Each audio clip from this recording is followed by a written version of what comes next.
advice to stay in touch. Visit connecttoeffect.org to find resources and ways to stay connected. Presented by AARP Foundation with support from United Healthcare. We are the keepers of the wild, America's original and most invested conservationists. For more than 80 years, we've been committed to conserving wildlife and the natural landscapes that define our nation. From rugged alpine ridgelines to peaceful tall grass prairies, we've supported the conservation of more than 36 of American wildlands. Our funding has led to cleaner water, fresher air, and improved wildlife habitat. From abundant fish and waterfowl populations to robust deer and elk herds, nothing is more important than maintaining wild spaces for adventurers to explore and wildlife to thrive. We are America's hunters and target shooters, stewards of the American outdoors. America's hunters and target shooters, along with firearm, ammunition, and archery manufacturers, have invested more than $46 billion to help state fish and wildlife agencies manage and protect wildlife and wildlands across America. For more information, visit outdoorstewards.org. When it comes to prescription medications, it's essential to apply safe practices to protect your health and safety. To avoid misuse and abuse, never share or borrow medication. Keep your prescriptions out of the wrong hands by storing them in a lockbox and disposing of medication properly. Finally, understand your prescription information. Don't be afraid to ask your pharmacist and doctor for help. And if buying prescriptions online, be sure to use VIPS accredited pharmacies. Learn more at awarerx.org, a public service from the National Association of Boards of Pharmacy Foundation. The Alzheimer's Association and the Ad Council present the story of Tom and Levi. Tom is the smartest man I know. He's been a professor at 2 major universities, been a teacher for over 40 years. One day, he told me that he was having problems in his classes. I think one of the students had asked the question and he didn't remember the answer. And I also noticed that he was letting his class out earlier than they were supposed to let out. And he was telling them that he was doing it as a favor to them, but I think in reality, he just wanted to get out of there. I was really starting to worry because I saw something was wrong. Levi and I talked about how it would change our lives, but he was there beside me, and my love for him was just immense. When something feels different, it could be Alzheimer's. Now is the time to talk. Visit alz.org/ourstories to learn more. A message from the Alzheimer's Association and the Ad Council. Laura, the guys really went to town on that leg of lamb. Yeah, thanks, Amy. I'm glad everyone enjoyed it. Something's wrong. I know you too well. Jim's company is cutting his salary, and he may even get laid off. He doesn't think we'll be able to afford the mortgage. Oh, Laura. If you think you may be in danger of foreclosure, call the National Foundation for Credit Counseling at 866-687-6322 or visit mortgagehelpnow.org. That's mortgagehelpnow.org. This has been a public service from the NFCC. Hey, wouldn't it be great if life came with a remote control? You know, you could hit pause when you needed to, or hit rewind, like that time you knocked down that wasp's nest. Uh-oh. Well, life doesn't always give you time to change the outcome, but prediabetes does. With early diagnosis and a few healthy changes, you can stop prediabetes before it leads to type 2 diabetes. To learn your risk, take the 1-minute test today at doihaveprediabetes.org. Brought to you by the Ad Council and its prediabetes awareness partners. The thought of my sons growing up without me inspired me to quit smoking. I talked to my doctors, and then I threw away all my cigarettes, ashtrays, and lighters. I started exercising instead of smoking. Staying away from alcohol when I was first quitting was key.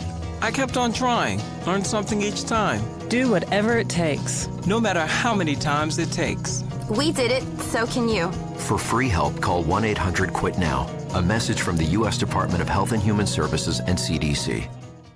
All right, son. Time to put out this campfire. Dad, we learned about this in school. Oh, did you now? Okay. What's first? Smokey Bear said to. First drown it with a bucket of water, then stir it with a shovel. Wow, you sound just like him. Then he said. If it's still warm, then do it again. Where can I learn all this? It's all on SmokeyBear.com with other wildfire prevention tips, because only you can prevent wildfires. Brought to you by the USDA Forest Service, your state forester, and the Ad Council. 1230 AM, WDBZ, Cincinnati, an Urban One station. Listen online on thebuzzcincy.com. We are 1230 The Buzz, the home of the Lincoln Ware Show. One person is dead after a Saturday night shooting in Cincinnati. Police responding to a shots fired report on Nottingham Road found a man wounded at the scene. That man, later identified as 25-year-old Mikhail Smith, died before he could be taken to the hospital for care. Cincinnati's Millvale neighborhood was the scene of a drive-by shooting Sunday. Police say a man on Beekman Street was hit by gunfire yesterday afternoon and was left with life-threatening injuries. Anyone with additional information on the shooting is asked to contact police. Hamilton Township Police are reporting the recovery of a man's body from the Little Miami River. The body was pulled from the water Sunday after having been spotted at a location near Grandin Road. The victim is described as a 73-year-old man, and police say that foul play is not expected. Authorities are investigating after human remains were found at the scene of a northern Kentucky house fire. Flames ignited just before 1:30 a.m. yesterday. Firefighters found the remains after the blaze had been put out. And the Reds dropped 2 of 3 to the Diamondbacks over the weekend at Great American Ballpark. The Reds open a series at home tonight against the Mets. I'm Heather Pasco on 1230 The Buzz. The views and opinions expressed in this program are those of the hosts and guests and do not necessarily reflect the views of Urban One Incorporated, Radio One, or any of its subsidiary companies. The Lincoln Ware Show is on. In 3, 2, 1. Now. Right now. Now.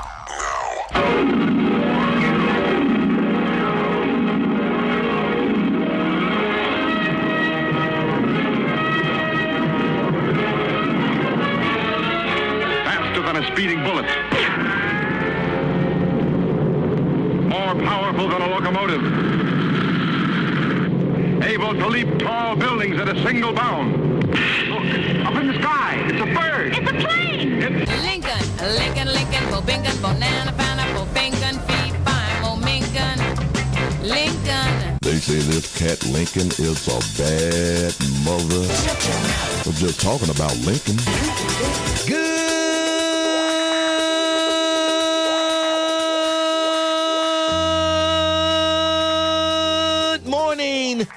Cincinnati. Welcome to 1230 WDBZ. We are the Buzz of Cincinnati, your talk station, the Lincoln Ware Show, till 1 o'clock this afternoon. It is Monday, and we started all over again. But this is sort of like a short week for a lot of people, Juneteenth week. Yes. And it's short for everybody. A lot of people, it's a federal holiday. I think it still is. I don't know. You never know with Donald Trump. He may cancel it before you know it. But one thing he didn't cancel was that UFC fight at the White House, which was just crazy. I just can't imagine the stuff that was going on at the White House. They used the Oval Office as the locker room for the fighters. Can you imagine? They used the Oval Office as the locker room. Oh boy, help me. It's unbelievable. It's just unbelievable what this fool is doing to the office of the presidency of the United States of America. He has just torn it down in just a few short months. Torn it down. And then the fighter, did you hear the fighter? I'll let you, in case you missed the fighter talking about Michelle Obama. Did you get it? Okay, let's listen to that. And lastly, Michelle Obama is a man. Am I right, America? Ladies and gentlemen, Josh Hokit. Where did this even come from? Who started this stupid rumor? Can somebody please tell me who started this?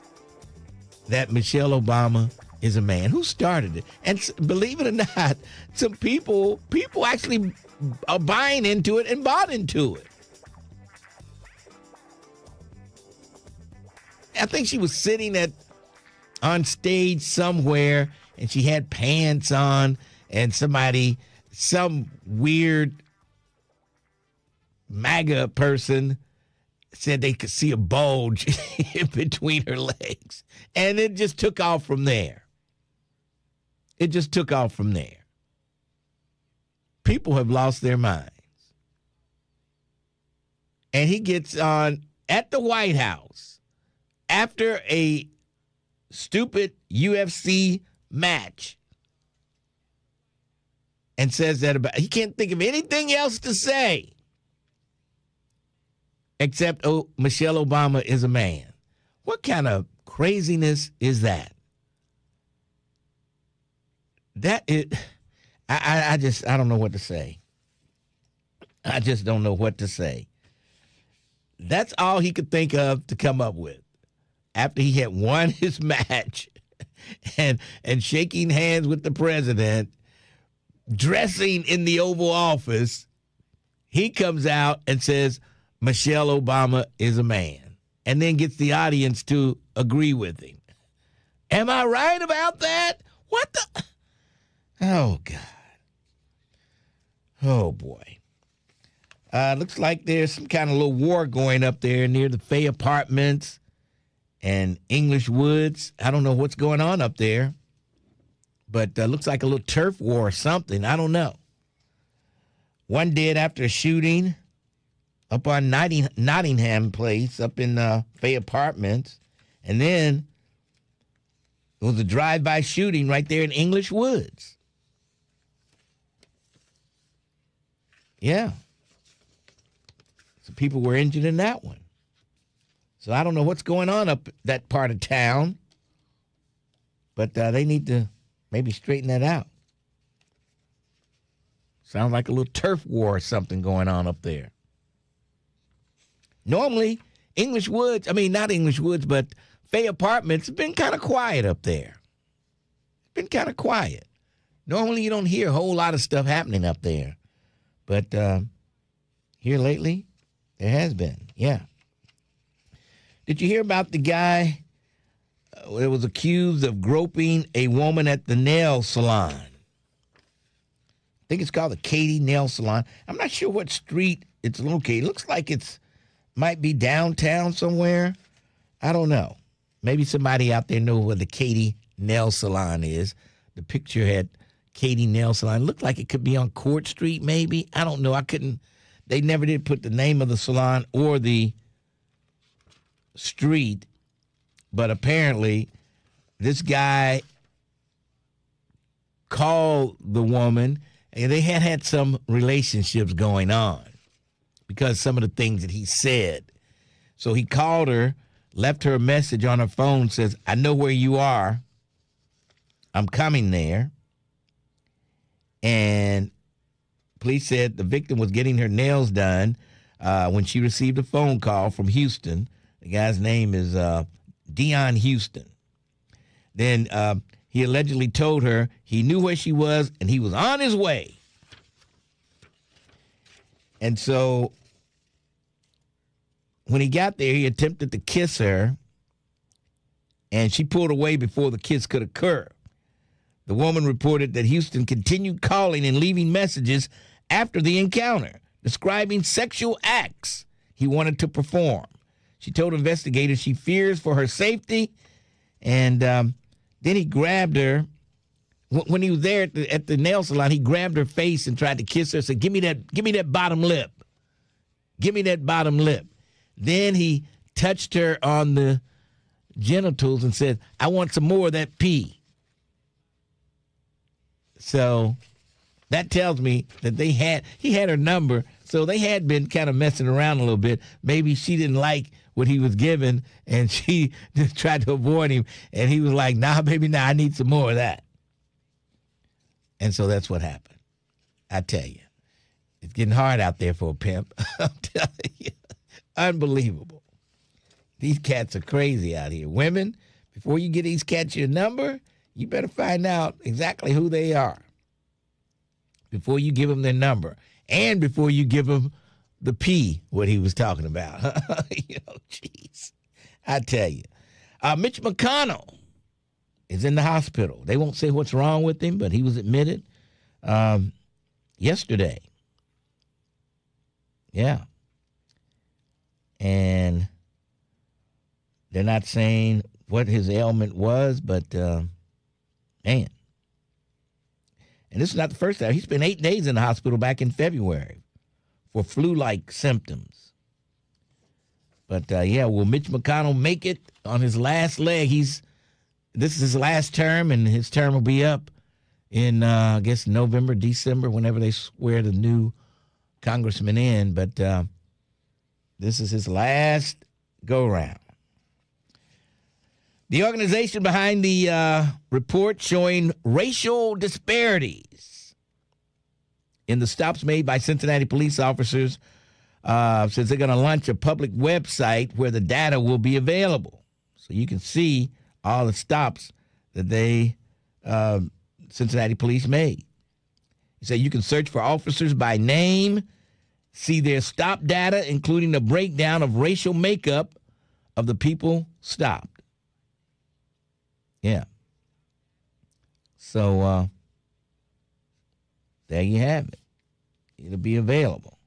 And the city is not agreeing with this organization, saying they didn't contact the city. They didn't help. The city was unable to put their input in or anything like that. So they said this group just mainly coming in here to start trouble, and then they're gone.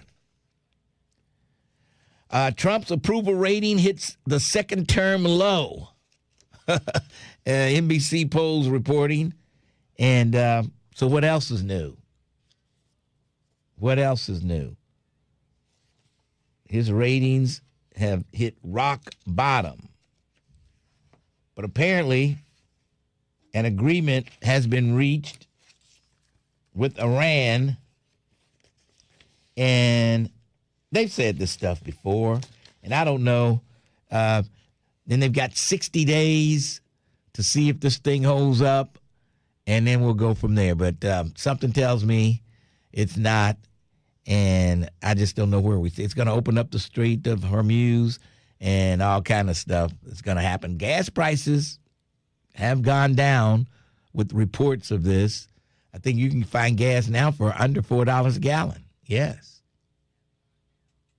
Under $4. So there you go. A local bank executive. Now, they don't say which bank this guy worked for, but he's been accused of voyeurism and unlawful sexual conduct with a minor. This is a banking executive.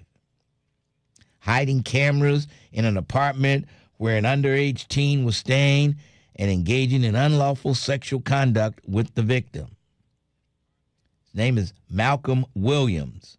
He's 43 years old, and man, I tell you, bank executive, and they don't say which bank, but there you go. Trump is talking about taking over Washington, D.C. if he doesn't like the new mayor.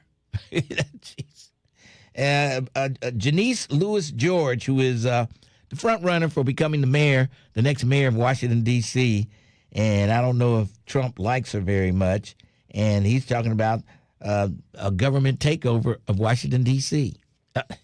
This guy, he needs an intervention. That's what needs to happen.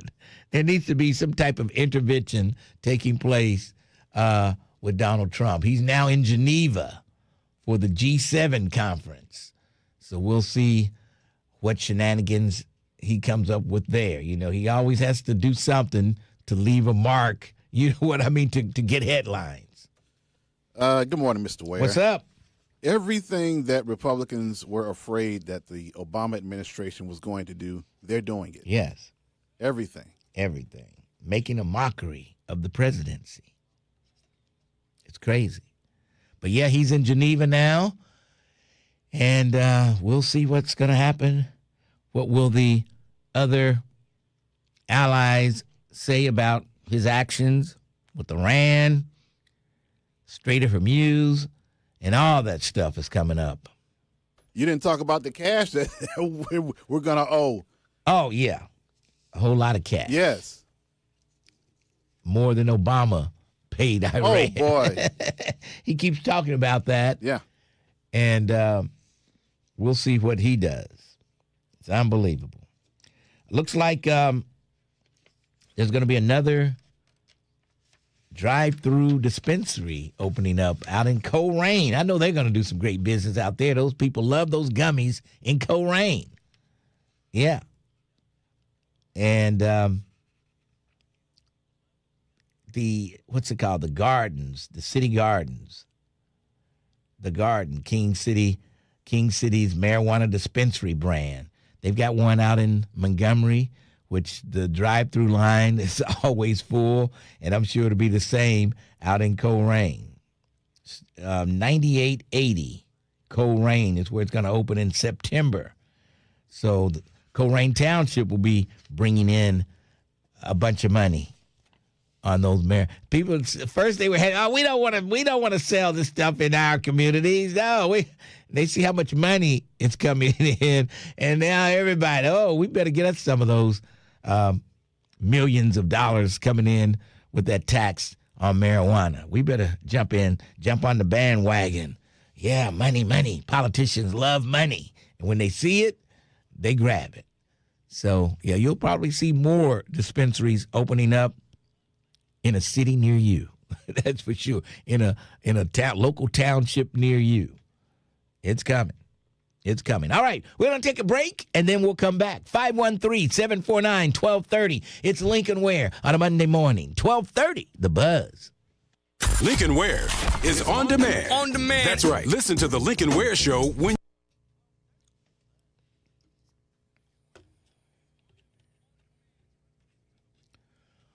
Woo!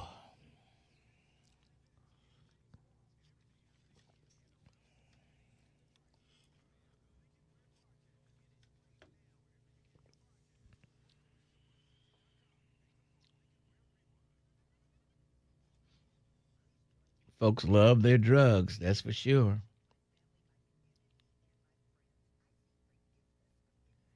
What are you talking about? Who is this we we're talking about? What are you talking about, James Muhammad? And assalamu alaikum, by the way, James Muhammad.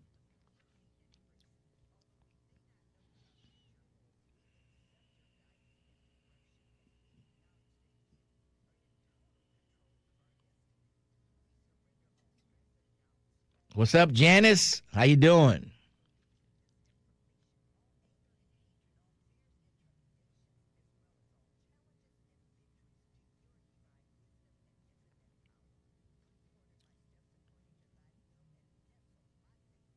Who's coming after me? Juicy Peaches.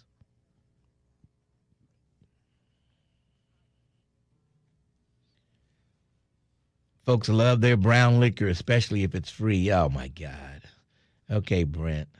So I'm learning a new slang, Mr. Ware. What is that? Bottom lip. It took me a second to think about it. Yeah. I was like, okay, that's clever. He grabbed her face and tried to give me that bottom lip. Oh, I thought you said he grabbed the genitals. No, he grabbed her face when he said bottom lip. Okay, when I'm thinking bottom lip, I'm thinking the genitals. I thought the same thing when I read that, but I had to go back and read it again. And he had grabbed her face and said, "Give me that bottom lip." Okay. I guess he just wanted to suck on that lip. Oh. Okay. Yeah. Yikes. Oh, boy. Oh, I forgot to mention the New York Knicks won a game. Okay, won the championship. The New York Knicks. Okay, there you go. I mentioned it.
Do it again. For the full schedule, go to thebuzzcincy.com.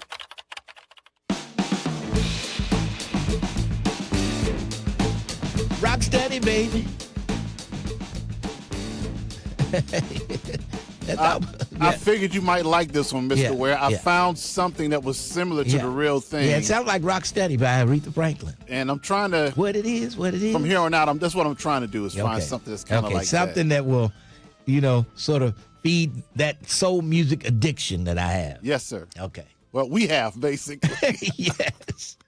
All right, but that did sound like Rock Steady by Aretha Franklin. All right, what it is, what it is. All right, 513-749-1230. And let's go downtown to the Crime Stopper headquarters and check in with my good friend, Detective Tiffany Green. How are you today? I'm good. Good morning, Lincoln. How are you? I'm hanging in there, doing pretty good. Had a busy weekend. How was your weekend? My weekend was good. I had a great weekend. All right. And no details, just you had a great weekend. We'll take that. Okay, thank you. All right. Who are we looking for today? Cincinnati Police District 3 is looking for Destiny Matthews. Ms. Matthews is wanted for felony burglary. On June 9th of 2026, Ms. Matthews knowingly entered the victim's residence through an unlocked patio door and took a PlayStation 5 and 2 pair of Jordan shoes without the victim's consent. Destiny Matthews is a black female. She's 26 years old. She's 5'5" and 160 pounds. Destiny Matthews has no known criminal history and was last known to live on Montana Avenue in Westwood. This is a long one. Cincinnati Police District 3 is looking for Alfredo Chin Ndukwe. Mr. Chin Ndukwe is wanted for aggravated burglary and misdemeanor domestic violence. On June 11th of 2026, during a domestic dispute, Mr. Chin Ndukwe showed up at the victim's home drunk and proceeded to kick in the front door. Once inside the victim's home, Mr. Chin Ndukwe physically assaulted the victim. Alfredo Chin Ndukwe is a male, unknown race. He's 21 years old. He's 5'8" and 160 pounds. Alfredo Chin Ndukwe has no known criminal history and was last known to live on Warsaw Avenue in East Price Hill. Listeners, if anyone has information on where police can find Destiny Matthews or Alfredo Chin Ndukwe, please call Crime Stoppers at 513-352-3040 or submit a tip online at crime-stoppers.us. All right. Jacobu may be an African. I don't know. I'm just guessing. Who knows? But the race is unknown, but just the sound of the name sounds like he could be an African. Okay. All right. We'll go with that. All right. 513-352-3040. Night or day. Cash money for your clues. And you can also reach them by crime-stoppers.us. Sounds good to me. We'll talk to you tomorrow. Always. All Have right. a good one. See you later. All right. That's Detective Tiffany Green on the scene. Yeah, I would say that guy, Chin Kubu or whatever, something like that. Yeah, I was wondering myself. I figured he was going to be listed as race unknown. Yeah. Because Alfredo... That sounds like... Yeah, that could throw you off. That could be an Italian name or something. Yeah. Then she said Chin, Right. which could be either Asian or African. And then Jacobu could be African or it could be Asian. It's just very... Because coming up at 11 o'clock, I've got Chin Ndukwe. Oh, okay. Coming on. Yeah, Chin Ndukwe coming in the studio at 11. Looking forward to talking to him about his housing and all kind of stuff. So... stick around for Chin Ndukwe, his first live appearance in studio on 1230 The Buzz. His first appearance in studio. All right. Let's see. Let's move along. Let's go to, of course, every Monday morning we have to hear from Bill. Bill, how you doing? I'm doing all right. I heard my song yesterday, but the rule is you can only request one song. Yeah. Yeah. Okay, so that's why I didn't hear Fancy Dancer. Right. But I heard Zoom. Mm-hmm. Yeah. You hurt yourself also. You hurt yourself also. You hurt the recording. So you got to be careful how you say it when you call in to make your request. Yeah, I thought I said, this is Bill. You did. You did a good job. You did a great job. And I said, thank you, Mr. Ware, at the end. Yeah, you did great. You did great. Oh, okay. All right. Okay. Now, I do want to talk about last week how you had your hands full with the divas in the studio. Yeah. Iris Rowley and Joyce and everything. Yes. So you couldn't get them to be quiet.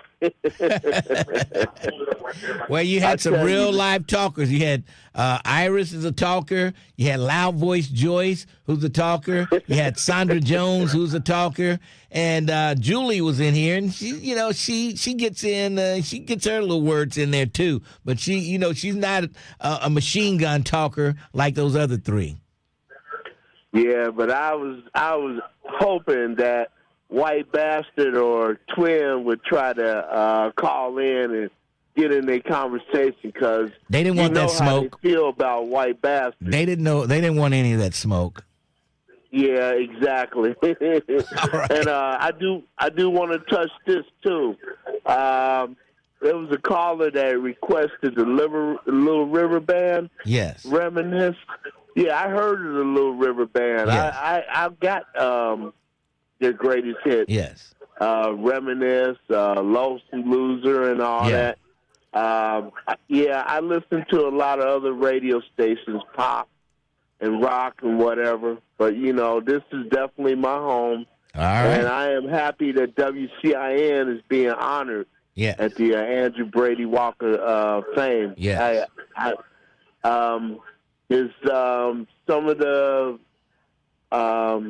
disc jockeys that are no longer here, will they be honored like the late Evercourt? Yes. They were honored at the they all were honored at the casino. They were honored at the casino when we had the when we announced the winners.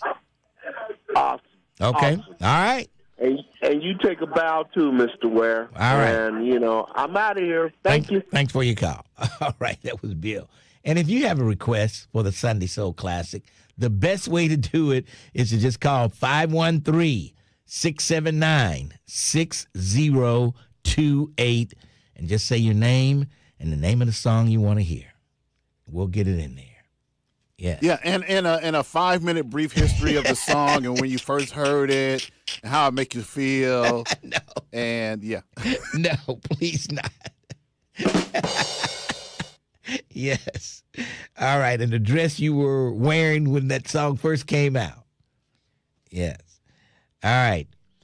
Don't forget, this coming Friday, I'll be broadcasting live from the Urban League for Juneteenth. Yeah, last year they had that big celebration. They had all kind of, had the food, free food, and the vendors, and they had all kind of things going on. Fifth Third Bank was there. It was a great event. I'll be back there again. It's on like the parking lot right on the side of the Urban League. Be in that area there. Had a great time. So looking forward to seeing you this Friday. And then after that, I'll be at the Pike 2 from 4 to 6. And we're going to see if we can get some Buzz people, like a mini Buzz extravaganza at the Pike 2 this coming Friday. It's a holiday. People are off work. So come on and check us out.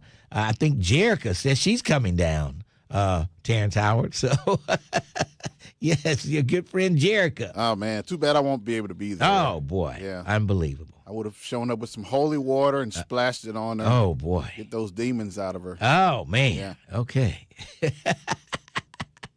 All right. But, yeah, looking for all the people on YouTube to come on out. And Blade, you're welcome, too, with your 2 beers at one table. He always orders 2 beers. Yes. And, Julie, come on out, Julie, and whoever else can make it out. Looking forward to seeing you. I'm sure Twin will be there. holding court. Vernon will probably be there. And I saw Vernon and his girlfriend at the walk. Yes, Vernon was there with his girlfriend, his one and only girlfriend. I don't know who that other lady that was standing to the side. She was just standing there. I think she was waiting to talk to me while Vernon was talking. And I thought she was with Vernon because when he left, she talked to me. So I don't know. But he was there with his main squeeze on Saturday. Yes. And she let me know she was his main squeeze. Yeah. All right. But we had a great walk up at Glenwood Gardens, the Hamilton County Park up there off of Springfield Pike. And it was a nice place, beautiful scenery and everything. All right.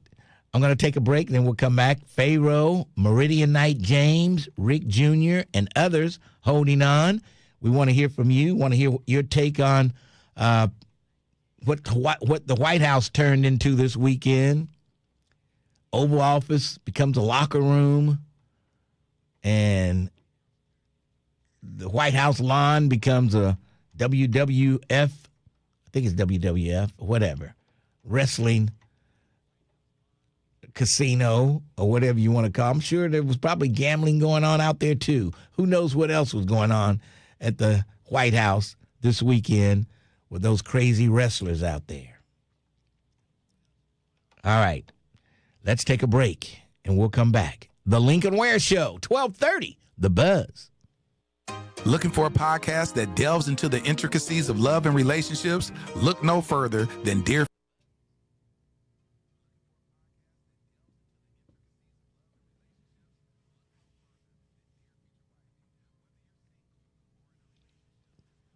Devorah says she liked the walk, loved the shade, and the benches in case you need it. Yeah.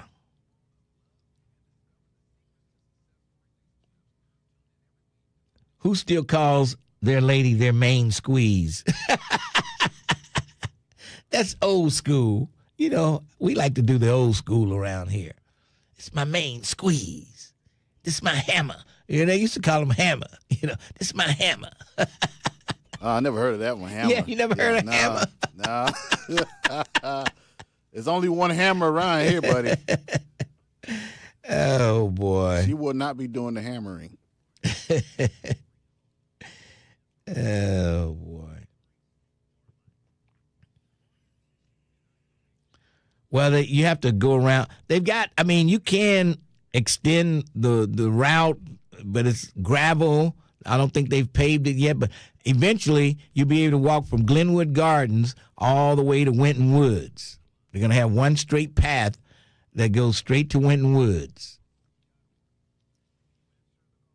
If it's not done already, I don't know. James Muhammad said, how about wife, you think? Oh, boy. Maybe they're going to that point, James Muhammad. I guess that means Vernon and his lady are going steady. Yeah, that's what that means. Yes.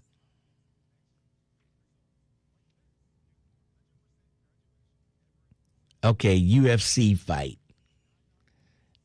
I don't pay any attention to that UFC, the WWE, the WWF, or, you know, I don't pay any attention to that stuff.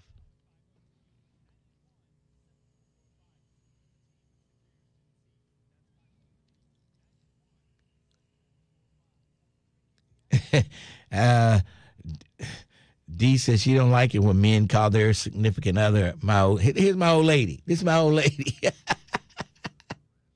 And the Pike 2 on Springfield Pike. The Pike 2. I'll be there from 4 to 6.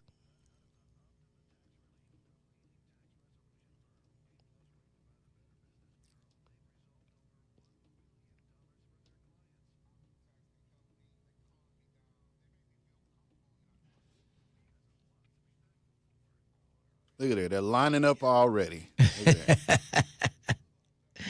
Oh, boy.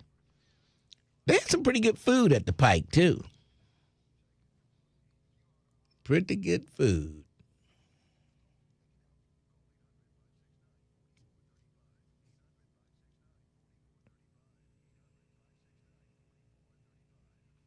saying my old lady is so 70s. Oh. In the fall, it will be completed. It will be approximately 9 miles. I don't know who's going to walk that. 9 miles. Jeez. Oh, Lord. That's a marathon, isn't it? It'll take you 3 hours to do that.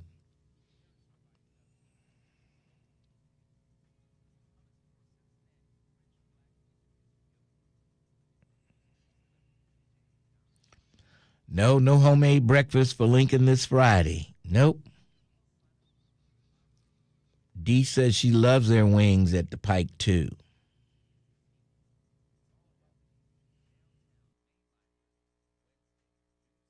.org.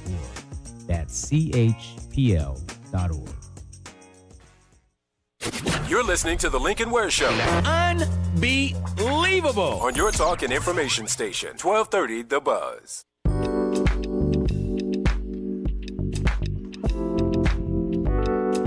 Diamond in the back, sun rooftop, digging the scene with the gangster lean. Lincoln Ware with you. 1230 WDBZ, The Buzz of Cincinnati. It's a Monday morning, and let's go to the Pharaoh. Pharaoh, what's cooking?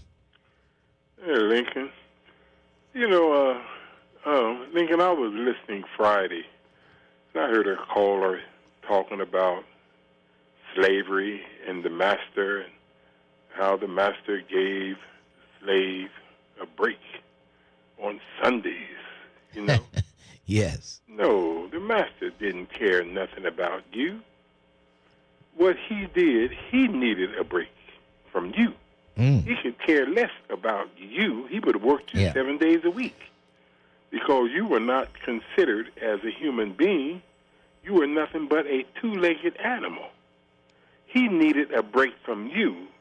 Therefore, he took Sunday off and made you follow what his ritual was. Yeah. And so Sunday was sacred to him, and he made Sunday sacred to you. Mm-hmm. So that's one of the reasons why we run the church on Sunday, because the master made it sacred. Yes, yes. And it became sacred to us. Lincoln, I was watching the basketball game Saturday night. Oh, boy. What a disappointment. I just knew it was they were going to pull it out. I thought they were going to pull it out. After the game was over, they showed all the people hugging and kissing and everything. Showed all over, all the bunches of people in Manhattan, and they're watching, on the big screen, and all the people, all over, all the Knicks fans everywhere, blacks and whites hugging, kissing each other. Yes. And I'm saying to myself, everybody looked at it in one sense, but I saw it in another sense.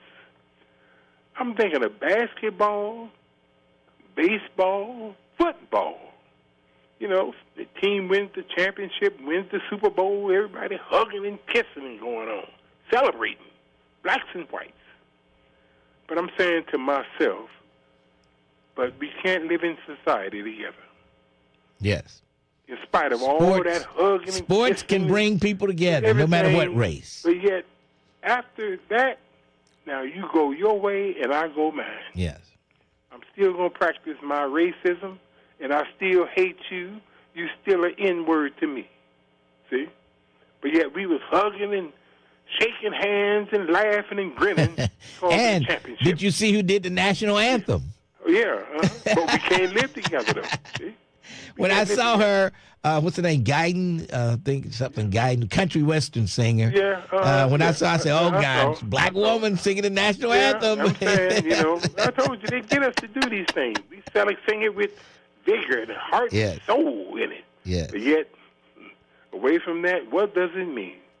Lincoln, I was Sunday afternoon, I'm coming out Reading Road about 1 o'clock. I'm watching all these people coming out of these different churches, Mm-hmm. I'm just passing by watching them on my way home.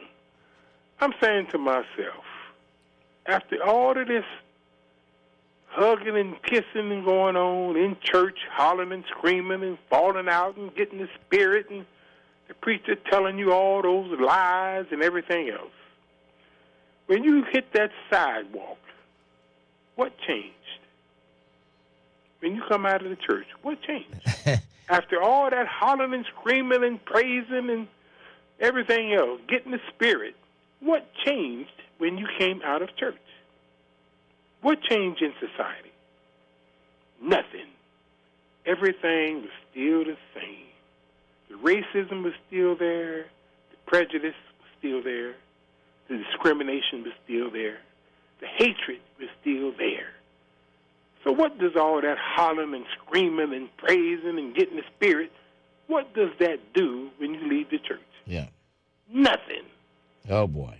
So that is the problem that we have. We cannot get our minds out of that white man's doctrine. Him and his Christianity and his Jesus and his belief. Nothing changed. Lincoln, think about it.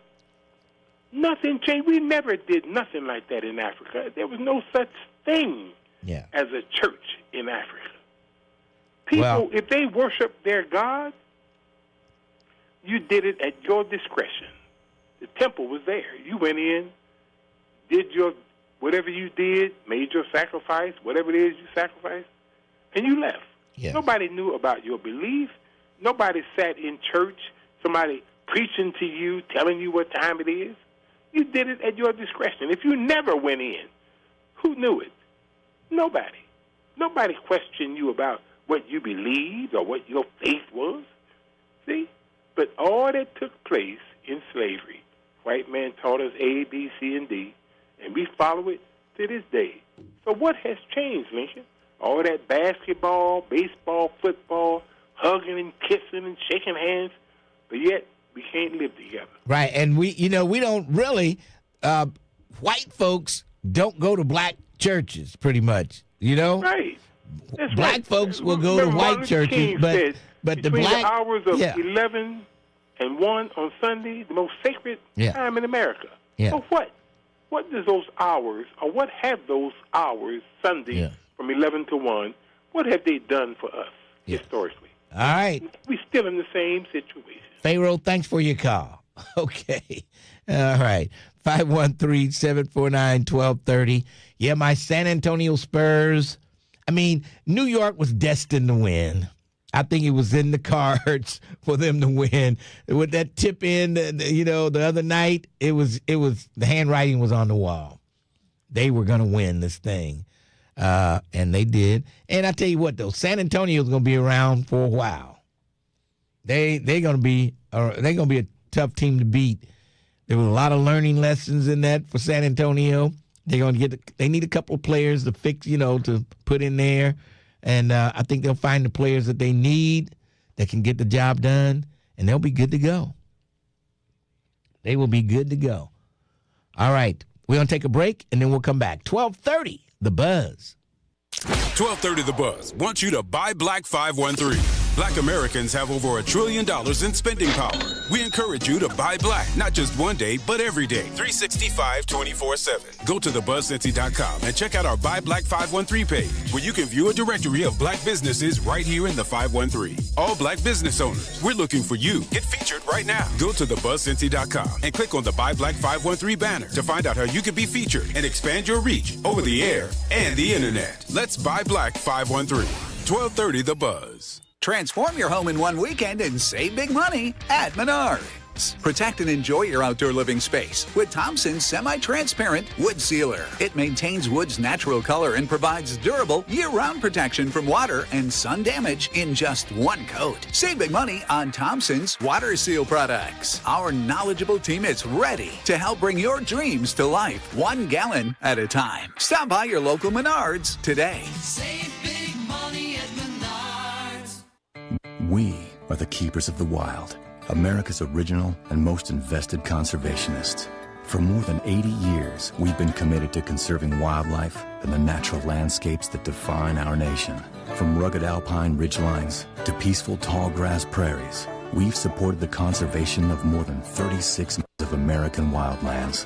Our funding has led to cleaner water, fresher air, and improved wildlife habitat. From abundant fish and waterfowl populations to robust deer and elk herds, nothing is more important than maintaining wild spaces for adventurers to explore and wildlife to thrive. We are America's hunters and target shooters, stewards of the American outdoors. America's hunters and target shooters, along with firearm, ammunition, and archery manufacturers, have invested more than $46 billion to help state fish and wildlife agencies manage and protect wildlife and wildlands across America. For more information, visit outdoorstewards.org. When it comes to prescription medications, it's essential to apply safe practices to protect your health and safety. To avoid misuse and abuse, never share or borrow medication. Keep your prescriptions out of the wrong hands by storing them in a lockbox and disposing of medication properly. Finally, understand your prescription information. Don't be afraid to ask your pharmacist and doctor for help. And if buying prescriptions online, be sure to use VIPS accredited pharmacies. Learn more at awarerx.org, a public service from the National Association of Boards of Pharmacy Foundation. The Alzheimer's Association and the Ad Council present the story of Tom and Levi. Tom is the smartest man I know. He's been a professor at 2 major universities, been a teacher for over 40 years. One day, he told me that he was having problems in his classes.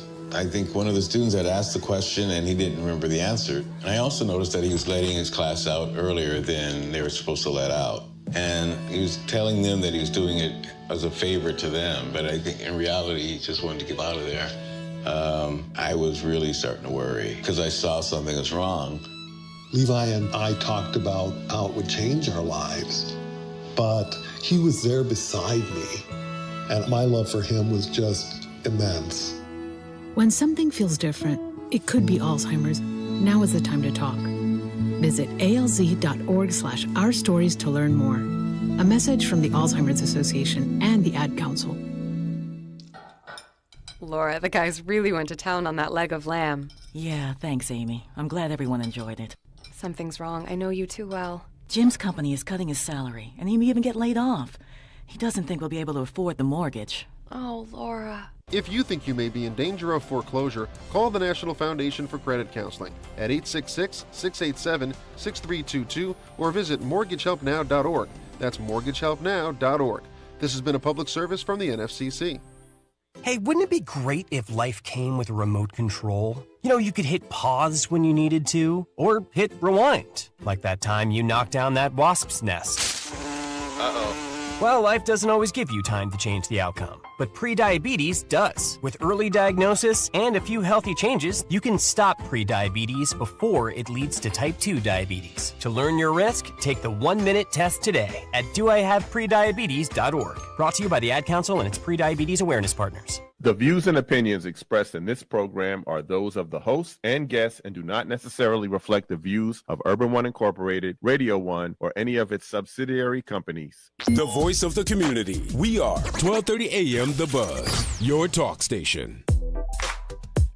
1230 WDBZ, The Buzz of Cincinnati, your talk station. Lincoln Ware with you till 1 o'clock this afternoon. Coming up at 11, Chin Ndukwe is coming in. The Kingsley Company is coming in and tell us about all the projects that they're doing and how they began. And all we're going to get the history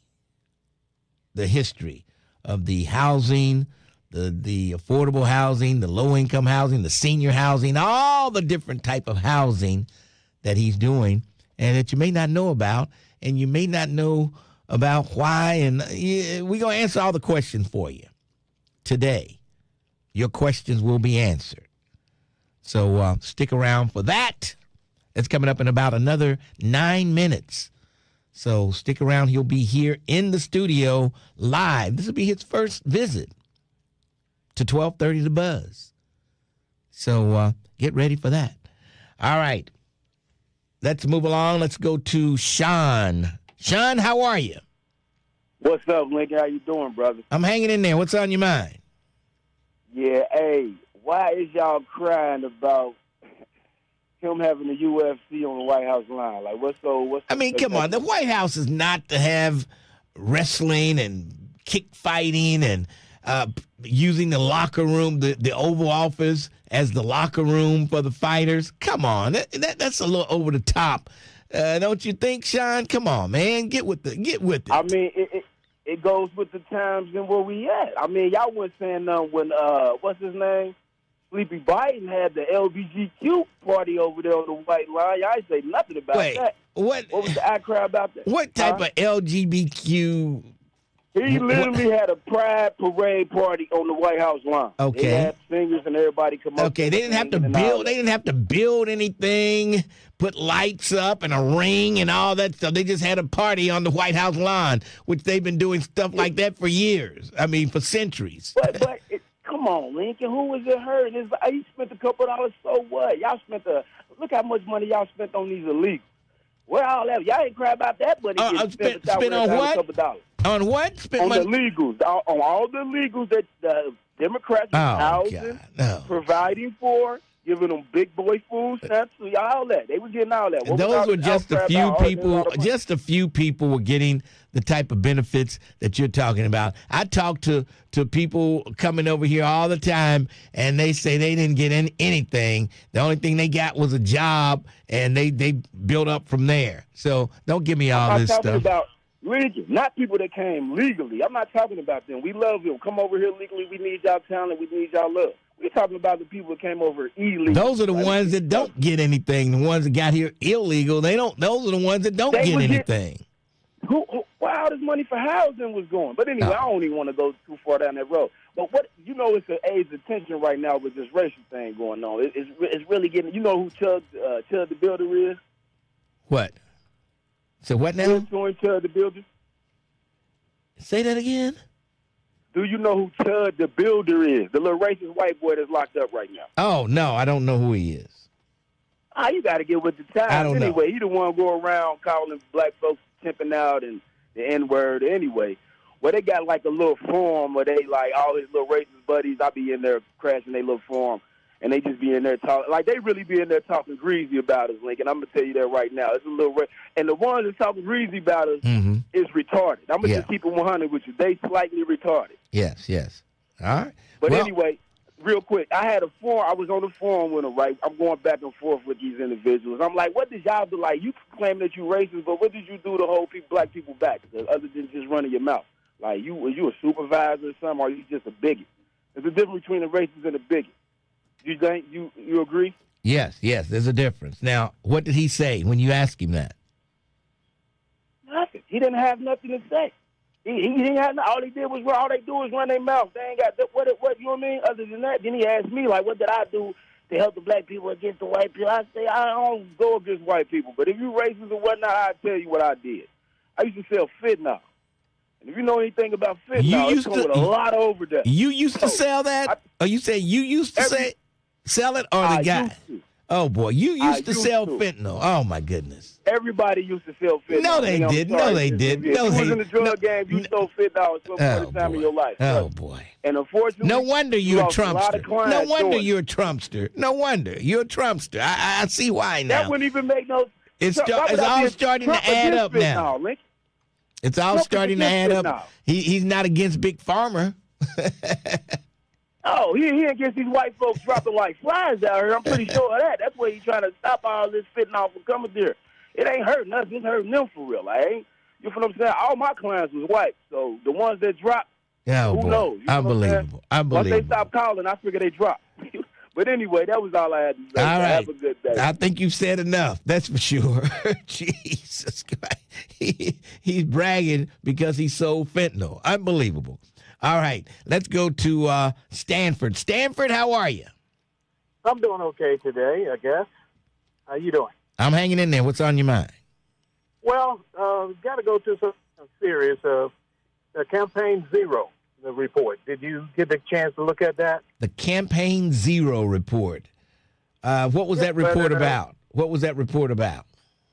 Well, they've kept record of the city of Cincinnati police racism. Oh, you're talking about the report they just released. Yeah.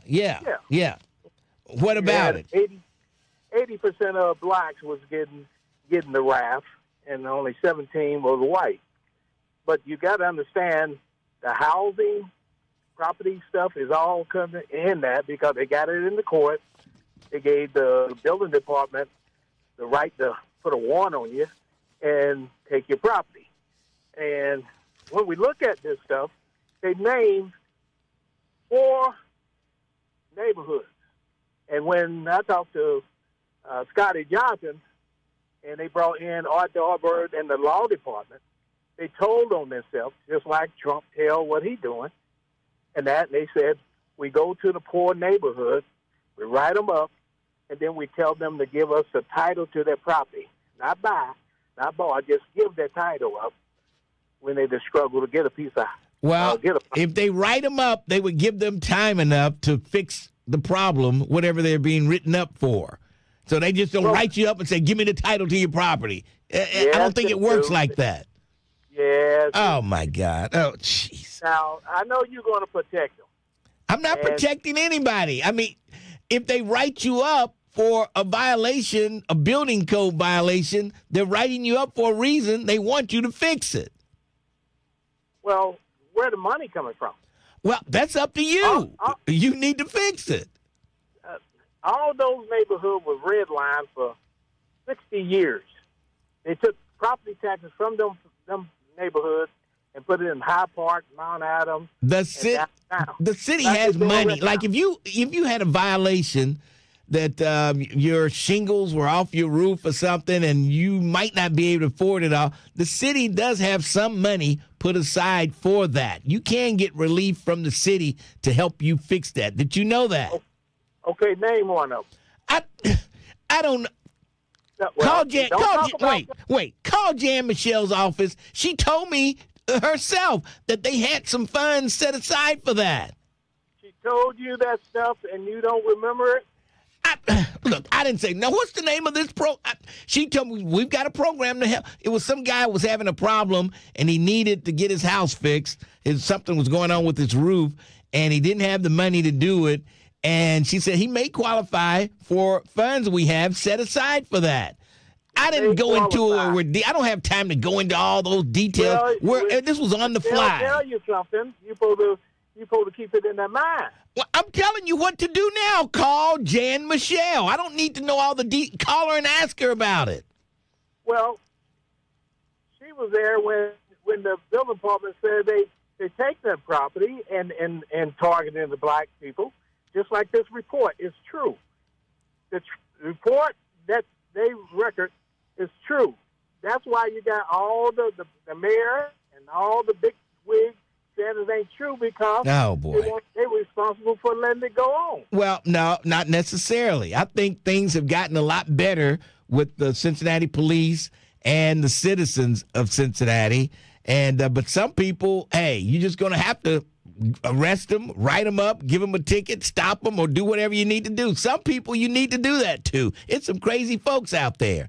Anyway, Stanford, you believe every report. You probably believe the crazy ones are the black ones, and the white ones are not crazy. And they're all crazy, blacks and whites. Everybody's out there crazy nowadays. The number should be even or something. 80% black and 17 white. That's not nowhere near that. Now, I don't know what school you went to, but that don't equal two equal. Oh, boy. All right. And you probably believe Michelle Obama is a man, too. You probably believe that also. No. You believe everything else you see. You believe everything else you see. Go ahead. I'm saying you believe every other report you hear, so you probably believe that one, too. I got to go, Stanford. I'm out of time. I got guests coming up. We'll take a break for news, and then we'll come back. 12:30, The Buzz.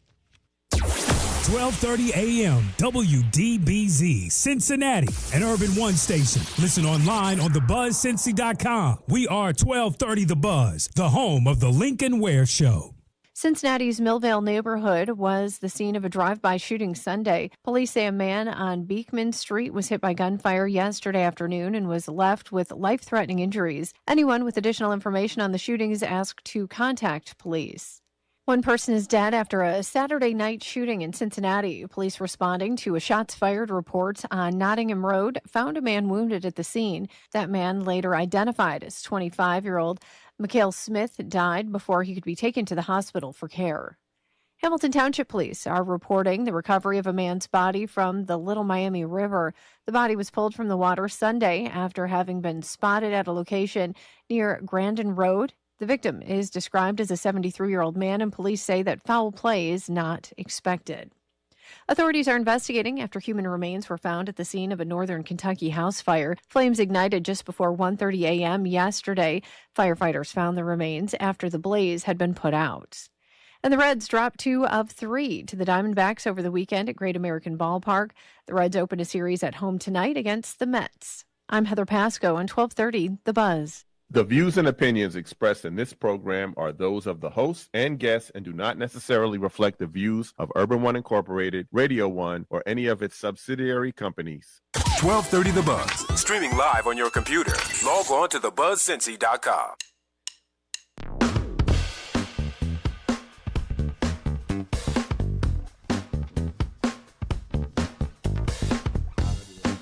Yeah.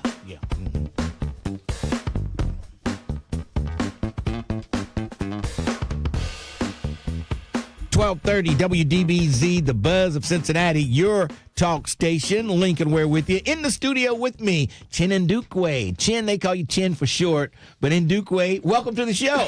It's good to be here. Good to have you here. Thanks for having me, Lincoln. I tell you, we see you in the news all the time. You're doing stuff. You're building stuff. You're doing a lot of great things here in the city of Cincinnati. And let's start in the beginning. You played football for the Bengals. Yes, sir. You left football, and then what made you decide you wanted to get into the housing business? You know, I'd always had an interest in real estate, and when Mike Brown drafted me in the 7th round, I wasn't like a first-round draft pick or anything. So when he drafted me, and I started playing, and after Rudy Johnson hit me a couple times hard in the hole, I said, this is not going to last for long. NFL, not for long.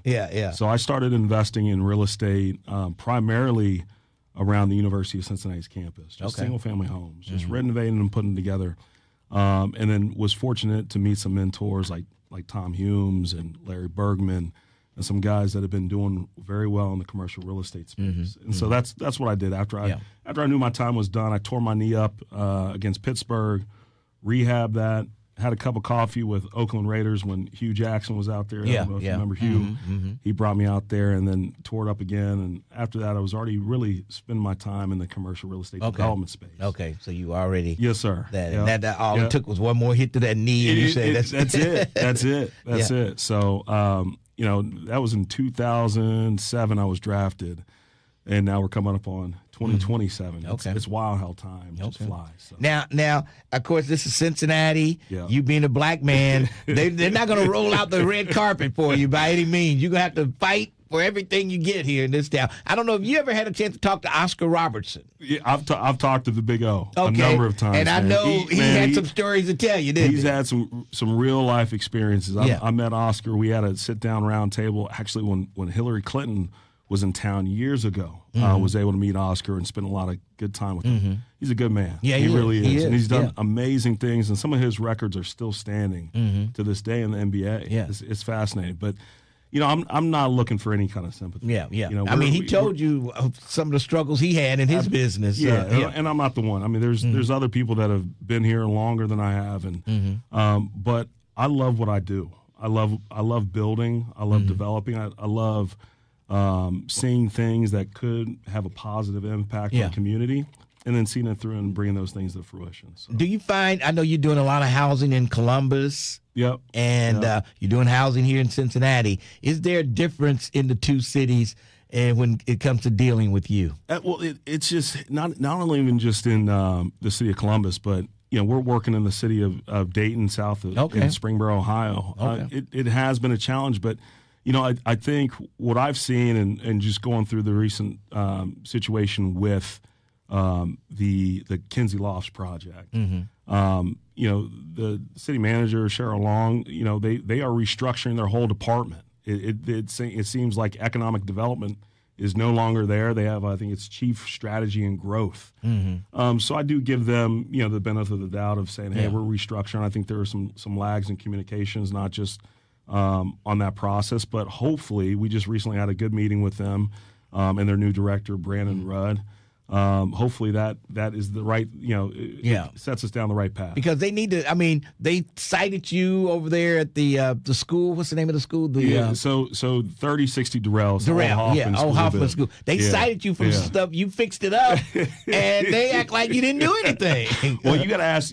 I mean, honestly, there were issues long before we acquired that site. You can talk to Pastor Peterson Mingo. Yes. I mean, he was struggling in there for years. Mm-hmm. I mean, and we were fortunate. What I'm most excited about with that opportunity was the fact that Pastor Mingo was able to get a new facility through us stepping in and buying it. It's the most important piece of that story that you really don't hear much about, that his congregation was able to get a new facility very close by on one level that really supported his aging population with his church demographic. But no, we're excited about all of our pipelines and the projects that we have in the Cincinnati community.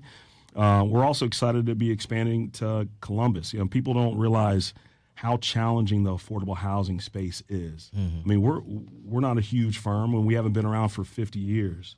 For us, we're competing against organizations, good organizations like the Model Group. They've been around for 40 plus years with Art Reckman and them doing successful work. WODA and WODA companies out of Columbus, National Church Residencies. These corporations, they're corporations. They have thousands of people that our boutique firm in Mount Auburn, we're going out competing and we're winning these 9%, these 4% competitive awards. So what we want to do with a 4% deal like Kinsey Lofts is see it all the way through. There's a long waiting list at Victory Vistas right now. Oh, yeah. Let's talk about that. Yeah, absolutely. 50 units. 50 I was units. there for the grand opening. Everybody was happy. People, the nice place, absolutely. 1 and 2 bedrooms, and everybody was happy. Then all of a sudden, boom, the bottom falls out. The rents are tripled and doubled, and what happened with that? Yeah,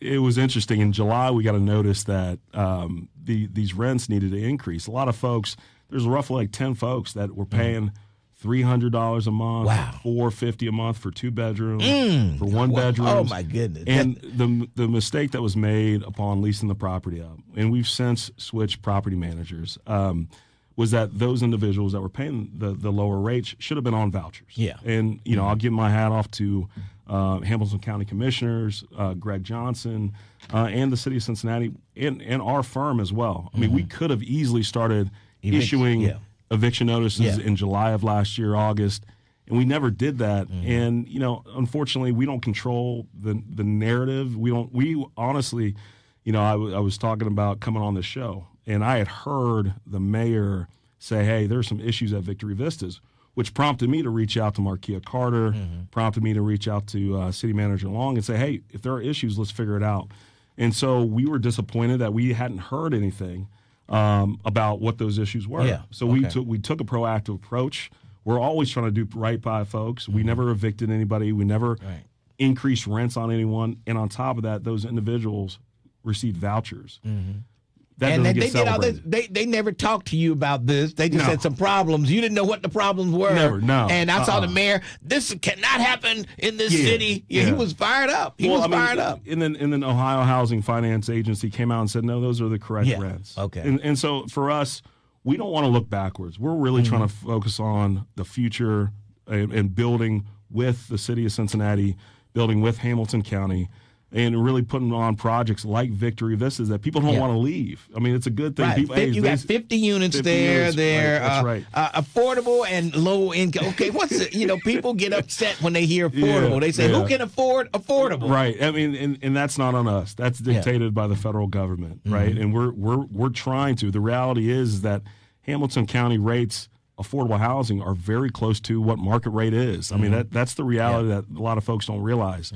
When they say, hey, we don't want this in our backyard, that's one less unit that someone that is working at, say, a children's hospital and, have kids and they're doing it by themselves, they can at least have a shot to have someone at like a Victory Vistas that they can afford to live at. So now you've completed Blair Lofts 1, phase 1. Yep. Now you're working on Blair Lofts phase 2. Yeah, Blair. Where is that? It's at 588 Blair Avenue. Okay. It's a 3-story walk up. It's nice because it's not just exclusively with seniors. It's family. So Okay. 30 to 80% AMI. And what that is it's very close. It's in walking distance to a lot of what's going on in Uptown. You know, we got the Uptown Innovation Corridor. We got a lot of positive things going on. But it's 49 units. It ranges from studios, 1, 2s, and 3 bedrooms. Okay. So a family of with multiple kids can live in there and have a respectful place to live at and still feel good about where they stay. And how much is a studio going to be in there? It'll be in that range of like $850, $750 a month. I mean these and again it all will be determined about the AMI. So we'll have 30% AMI units and we'll have 80% AMI units. Right. And then across the board. You got Kinsley Lofts. Yeah, what's going on with that one? That's a 53 unit. Yeah, so Kinsey was what was being held up at the city, and again, I'll give credit to City Manager Long for making really a common sense decision of saying, hey, you know what, we are trying to work collaboratively with the city. We're going to go ahead and do our part, and so right now it's with the Hamilton County at Hamilton County right now, waiting to get their sign off as well. Because it truly is 53 more affordable housing units that are truly affordable. Okay. And it's right in Walnut Hills as well. And there's a lot of great stuff happening in Walnut Hills. I'm proud of that community and them being so active in trying to bring more affordable housing that is accessible to people that are just working. Okay. Yeah. And so they gave the go-ahead for that? They gave the go-ahead for that. They gave the go-ahead for that. And for us, we have a third-party company that really stays involved because, I think the gentleman that just called said, "Hey, I'm getting fined, I'm getting citations." Yeah, yes. I mean, that happens to us, and so for us, because we are in multiple cities, and we're proud of the fact that we started investing and developing here in the city of Cincinnati, we have a third-party company that all they do for us is look after our buildings. Okay. I mean, So for us, when that was brought to our attention, when the city manager reached out to us and said, hey, there's some issues, we said, well, what issues? And we got our consultant involved and got those resolved. And so where does that project stand now anyway? I mean, that building there, are you going to have to tear it down, the school, or are you going to be able to – what's going to happen? Yeah, so part of the reason why I stayed in Cincinnati after I was done playing is the architecture. It is so beautiful. I don't think folks really understand truly how unique the architecture is in the city of Cincinnati.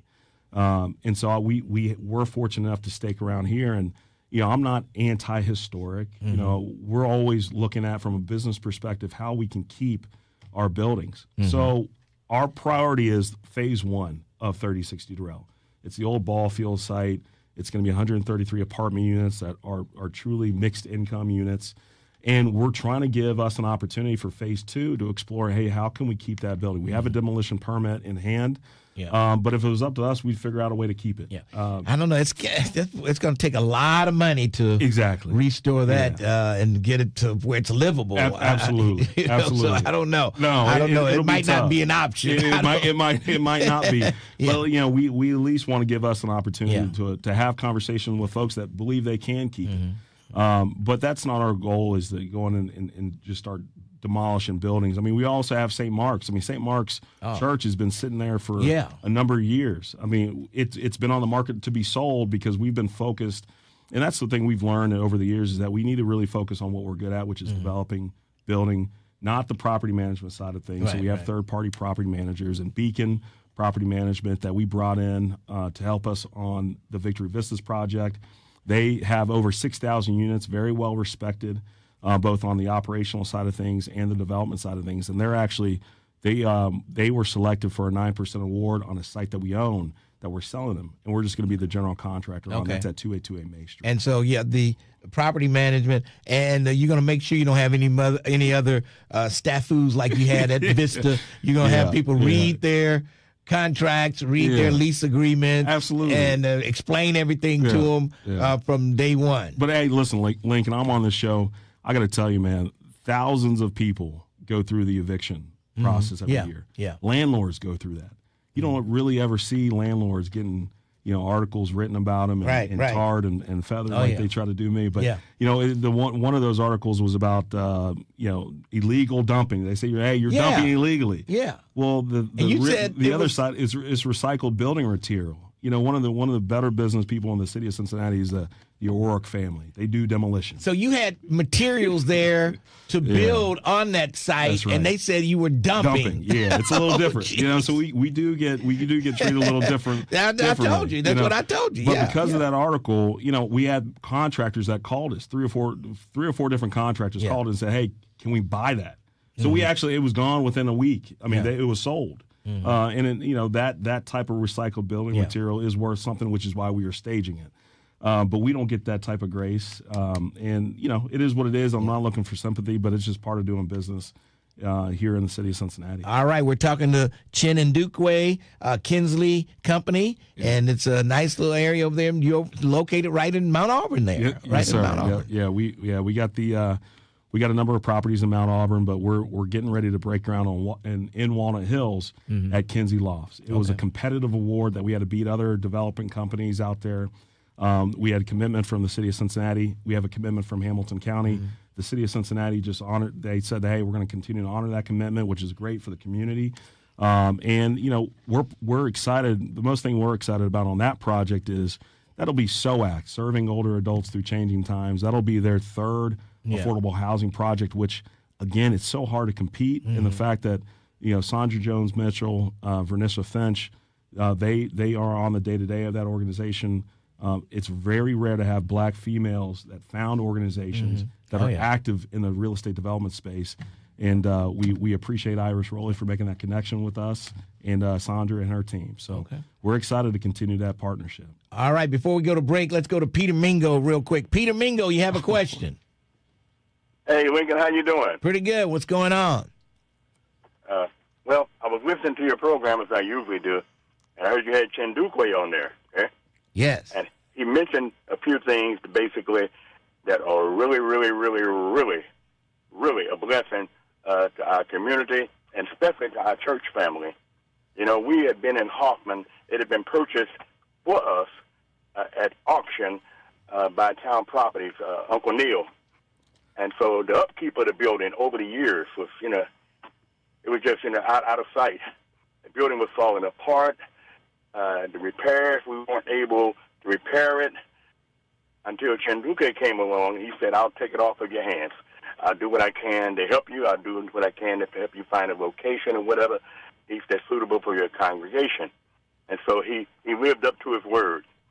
He's done some things that a lot of people don't even realize he's done.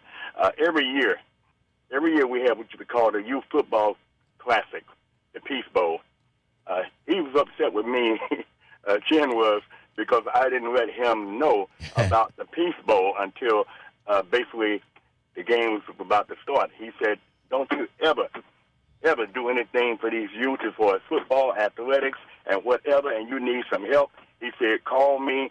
I'll be available. I'll do what I can to help you out in every area that's dealing with the youth of our community, some things that can basically help to prevent violence, such as the Peace Bowl." He says, "Call me. I'll be there." There you go. I mean, you don't get that often. Somebody tells you, don't you do this again unless you contact me so I can help you. Yeah. Yeah. See, because what happened was when Jim Neal was Hamilton County Sheriff, he basically sponsored the Peace Bowl. He wrote a check for $10,000 every year for the Peace Bowl. Okay. However, when he went out of office, the donations, from the sheriff's office, ceased. And so we were looking for sponsors. And to find someone to call us and say, "We understand what your situation is, and we're going to help do what we can to help you out of it for the youth of this city," because right now we need adults to step forward. Need them to step forward, mentor their children. Sometimes we expect other people to mentor our children. We need to mentor our children.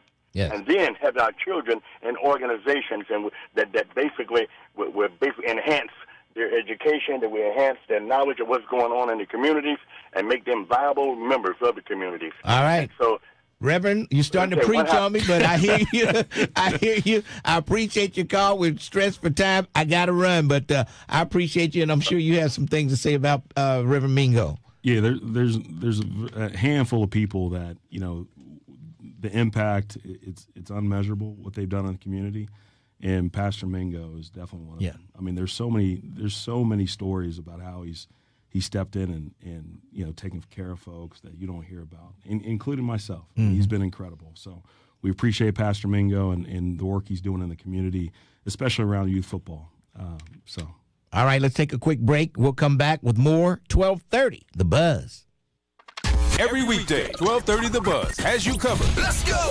With news, entertainment, and information. Starting at 6 a.m., set your alarm for Get Up Mornings with Erica Campbell. What's going on, Cincinnati? This is Erica Campbell. Followed by The Lincoln Ware Show from 10 a.m. to 1 p.m. Hey, this is Lincoln Ware. Join me for The Lincoln Ware Show. Then it's Keeping It Real. With me, Reverend Al Sharpton. From 1 till 4 p.m. News, entertainment, and information. We've got it all right here on 1230 The Buzz. Council on Aging is celebrating 55 years of service to older adults, people with disabilities, and caregivers in our community. When you need help for yourself or an older loved one, contact Council on Aging for unbiased advice, information, and connection to community resources. Details at 513-721-1025 or online at help4seniors.org. That's help4seniors.org. If you owe back taxes, listen carefully to rule number 1. Never go up against the IRS alone. They're cracking down, freezing bank accounts, garnishing paychecks, canceling passports. Even your home or business could be at risk. But here's what they don't tell you. The IRS has powerful tax relief programs that could save you thousands if you qualify. That's why smart people call Optima Tax Relief, America's #1 tax resolution firm.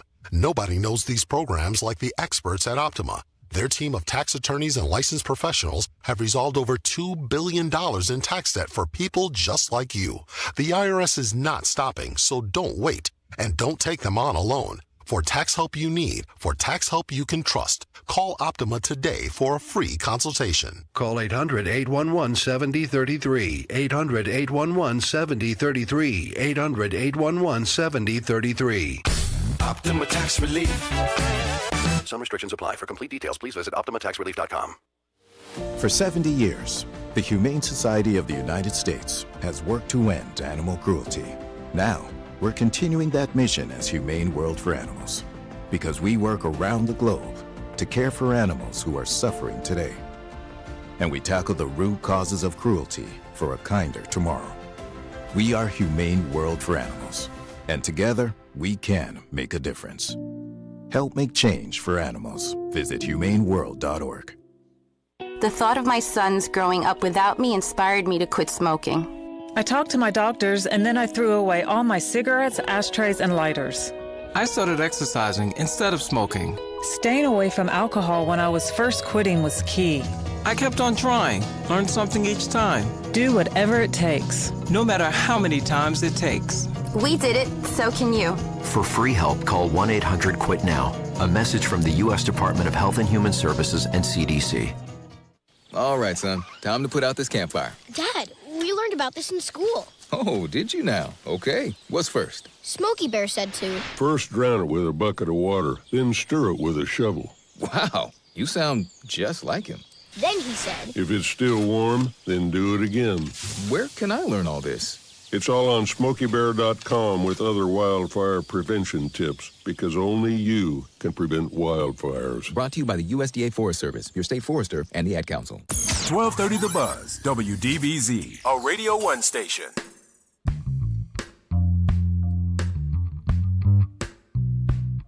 .1230 WDBZ, The Buzz of Cincinnati, your talk station. Lincoln Ware with you in the studio with me, Chin Ndukwe from the Kinsley Company, and building housing all over the place here. And then we're short of housing everywhere is short of housing, and the more units we can get up, the better.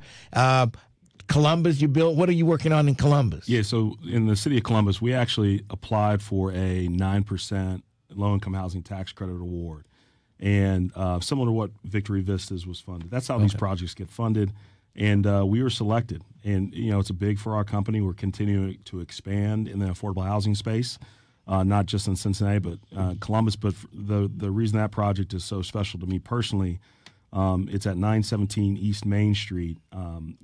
As a son of two Nigerian immigrants, in our culture, the Igbo culture, it's common for grandparents to spend time. If they're still around, you can spend time. And for us, because both my parents worked multiple jobs, my grandmother spent a lot of time with us. Okay. Her name was Mercy. And so because of the positive impact that she had on me, she was incredible. Such a strong, powerful woman that really taught us the importance of taking care of other folks, and not only just yourself, but having respect. And so in honor of her, we're calling that project Mercy on Main. Okay. And so Mercy Okoronkwo was incredible piece it's so important in my life. And so our goal is that the residents in the building will experience that support that you provided us. And it's a 65 unit general occupancy, so any families can live there. And that's at that affordable 60% AMI level. So we're excited about it. And we're excited to do more of it. Okay. All right. Yeah. And you need to do more here in Cincinnati, too. We'd love to. That's we need more. All right, let's go to Melvin. Melvin, you have a question. Yes, I have more than a question. I'm a proud resident over here at the Victory Vista, and I would just like to give my thanks and my overall exceptional job that these guys have been doing when it comes to Mr. Ndukwe and SOAC organization and this new management company of Beacon that they've brung in. These three collaborating together and working together has made everything over here such a excellent place to live, and I just look forward to the future of what they're building and the way they work with us over here. And I just, again, like to say thanks to all three of these agencies and organizations, and starting at the top with Mr. Ndukwe. Well, Melvin, I'm glad everything settled down for you over there and you're enjoying Victory Vista. So that's good. That's good to hear. All right. Yes, and I appreciate it, buddy. Thanks.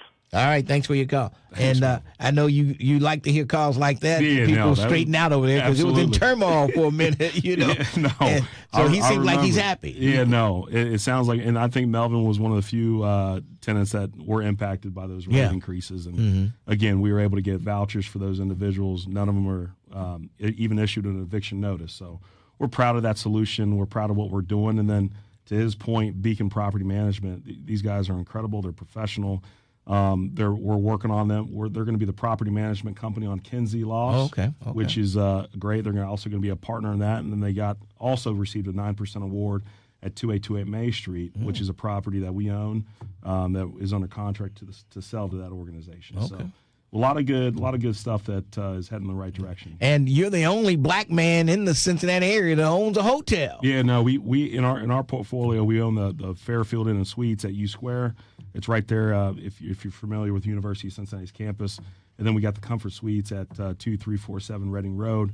Again, it was one of those properties that was booked every single night. It was a fortunate thing that's very rare. University of Cincinnati booked every single room night for like 2 years. Wow. And so as you're coming out of COVID, it was really a blessing. It allowed us to continue to employ a number of individuals at the hotel.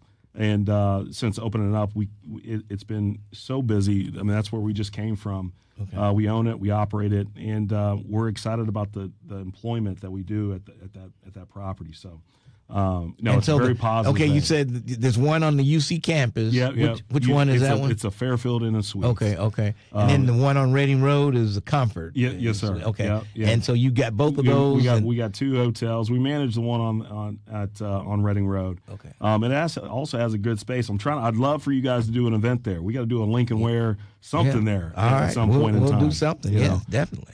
But no, it's part of what we do. And we try to stay diverse with what we invest in and participate in. So. All right. Well, I tell you what, I'm glad you were able to make it down here with us, and we wanted to hear your story. Yes, story, and it looks like you're trying to do all the right things. There's some roadblocks every now and then, but you seem to be able to overcome them. And we need more housing in Cincinnati, and people need to be able to afford the housing. Absolutely. We need more housing. For us, it's all about this process. I mean, and maybe call it my experience of being a professional athlete. I love the aspect of development. And you're always going to have people, naysayers, and doing things. I think people are still surprised when I show up to meetings. Yeah. And I'm running point on some of these massive multi-million-dollar projects, but it wasn't always like that. Yeah, it started with a single-family home in Clifton. Yeah, okay. And so we're fortunate and we're blessed, and we're absolutely prayed over, and we appreciate all the support that we have in the community. All right, well, good luck in the future, and every time I see you in the paper, you bought another property, ready to build up, looking to get started. So the next ribbon cutting is where and when? So the Blair will be ready. It's a 30 to 80% AMI building. It's an affordable housing building, but it's going to be in Avondale. It's in partnership with SOAC, Avondale Development Corporation, and really it's the Avondale community. And so we're going to hopefully have you back out later this year. Okay. Beacon Property Management is going to be the property manager. And so we're excited about that opportunity. And then hopefully we can have a groundbreaking in the next 120 days for Kinsey Lofts, which is truly another affordable housing project. So, again, if we can get Lincoln Ware out for those milestones, that'd be fabulous. I'll be there, and looking forward to being there and seeing you and all the people that work for your organization and your mother. Yeah. You know, she wears those hats. I love those hats that she wears. We're Nigerian, man. We're proud Nigerians, and Yes. but I can't thank you enough for giving us this opportunity to be on the show. All right, thank you for coming. Appreciate it. Thank you, Lincoln. All right, let's take a break, and then we'll come back. 12:30, The Buzz. Cincinnati. Want to stay plugged in with 1230 The Buzz and get the inside scoop sent to your phone? From exclusive contests and cash giveaways to breaking news and can't miss events, we're keeping you connected all day long. Join the 1230 The Buzz text club right now by texting BUZZ to 23845. Get instant updates on local news, community events, special guests, hot topics, and chances to win prizes before anyone else. If it's happening in the city, you'll hear it from The Buzz first. Cash, contests, conversations, and community, all in the palm of your hand. Text BUZZ to 23845 and stay connected with the station bringing you real talk and real voices every single day. 1230 The Buzz, your talk station. This is Reality Radio. It's hard to believe that 2026 is halfway over. It's startling that 6 months have passed already. When you were 10, it seemed like your teen years would never come. By the time you're a teenager, you just can't wait for 21. However, do you remember when 30 years old seemed to come right after 23? And then 40 and 30 years felt like they were only a couple years apart. Wow. And at 40, statistics say that your life is half over if you are blessed.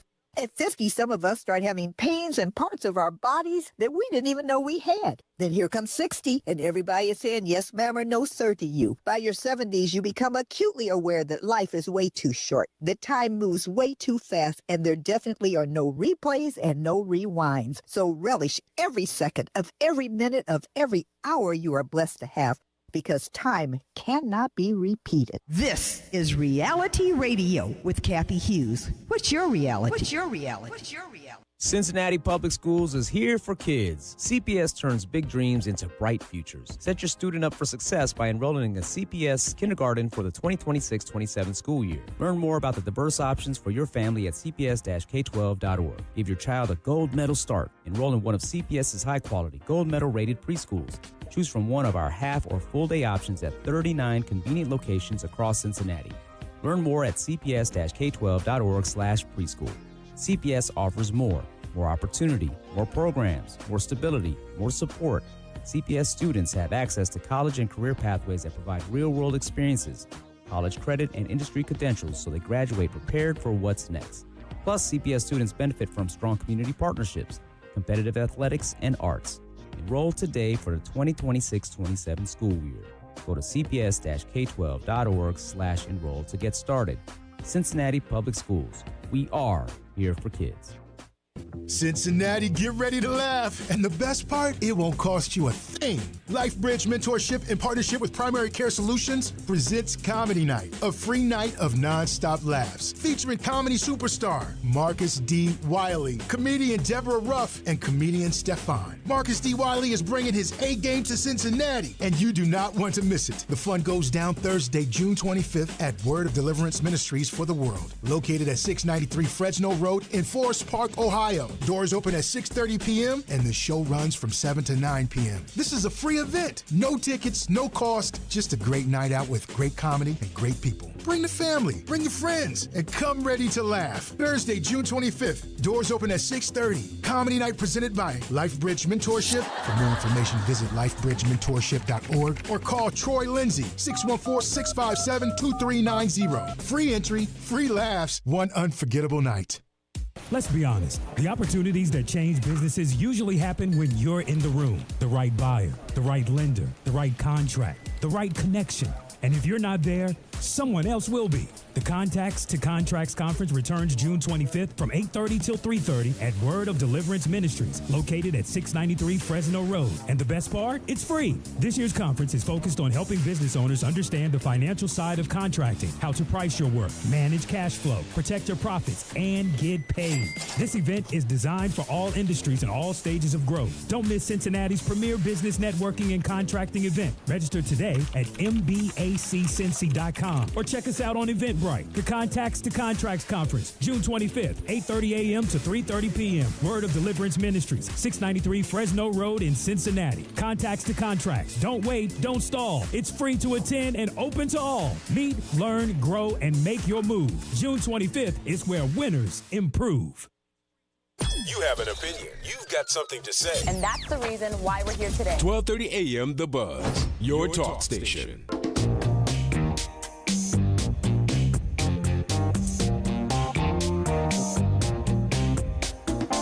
1230 WDBZ, the Buzz of Cincinnati, your talk station. Lincoln Ware with you till 1 o'clock this afternoon. And let's see, who's somebody says, who's next to sit in the not so hot seat? Jeez. Oh, boy. Unbelievable. Look, he just wanted to tell his story, wanted you to know his story, and that's it. And what's in the future. It's not going to do you any good to talk about the past. They straightened it out at Victory Vista. It's straightened out. Nobody got evicted. And everybody's happy over there. You heard the guy. He called in and said he's happy. And there you go. He only had time to spend about a half hour with us, and he stayed for the half hour. He's a busy man. Got buildings going up in Columbus and Dayton and everywhere, Cincinnati. And I'm glad he had a chance to talk to the big O, Oscar Robertson.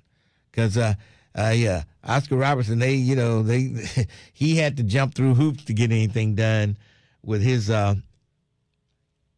building. Yeah. He had a tough time right here in the city. All right. Somebody said Melvin was a plant. He didn't sound like a plant to me.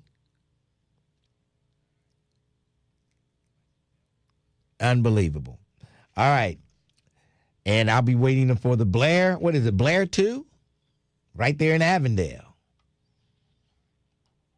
We need more housing in Avondale. That's what y'all been asking about. We need more housing. There's no place to stay. Well, there you go. All right. Let's go to Joan. Joan, I wanted to get to you, but I ran out of time. I wish you had, because I needed him to clarify something and answer a very important question. It's not two of what I wanted to ask him. What was the question? He's probably listening, and he might call me back with the answer. The first one is, they always talk about a certain percentage of AMI. Yes. A lot of people don't understand what the AMI is. And most of the time when they say a certain percentage of AMI, it ends up being market rate Lincoln. Okay? And see, that's what a lot of people don't understand. That is what's happening with these large apartment complexes. They are building these large units, and they're getting it funded by different ways, but what my main problem is with these large units, they're building it, and very few of those units are for low-income people. Now, you're looking at all of these large units, they're coming up with efficiencies and 1 and 2 bedrooms. Where are the kids? Where are the kids going to live? Huh? Yeah. But all of it is going up on market rate rent. And, they're bringing these apartment complexes up like mad. But it's not helping the majority of us. They're making out like bandits on these large complexes. Well, you can't. Everything you build just can't be low income. Because can you imagine what that's going to look like? That's what it is when it comes to market rate. Everything is market rate now. Yeah.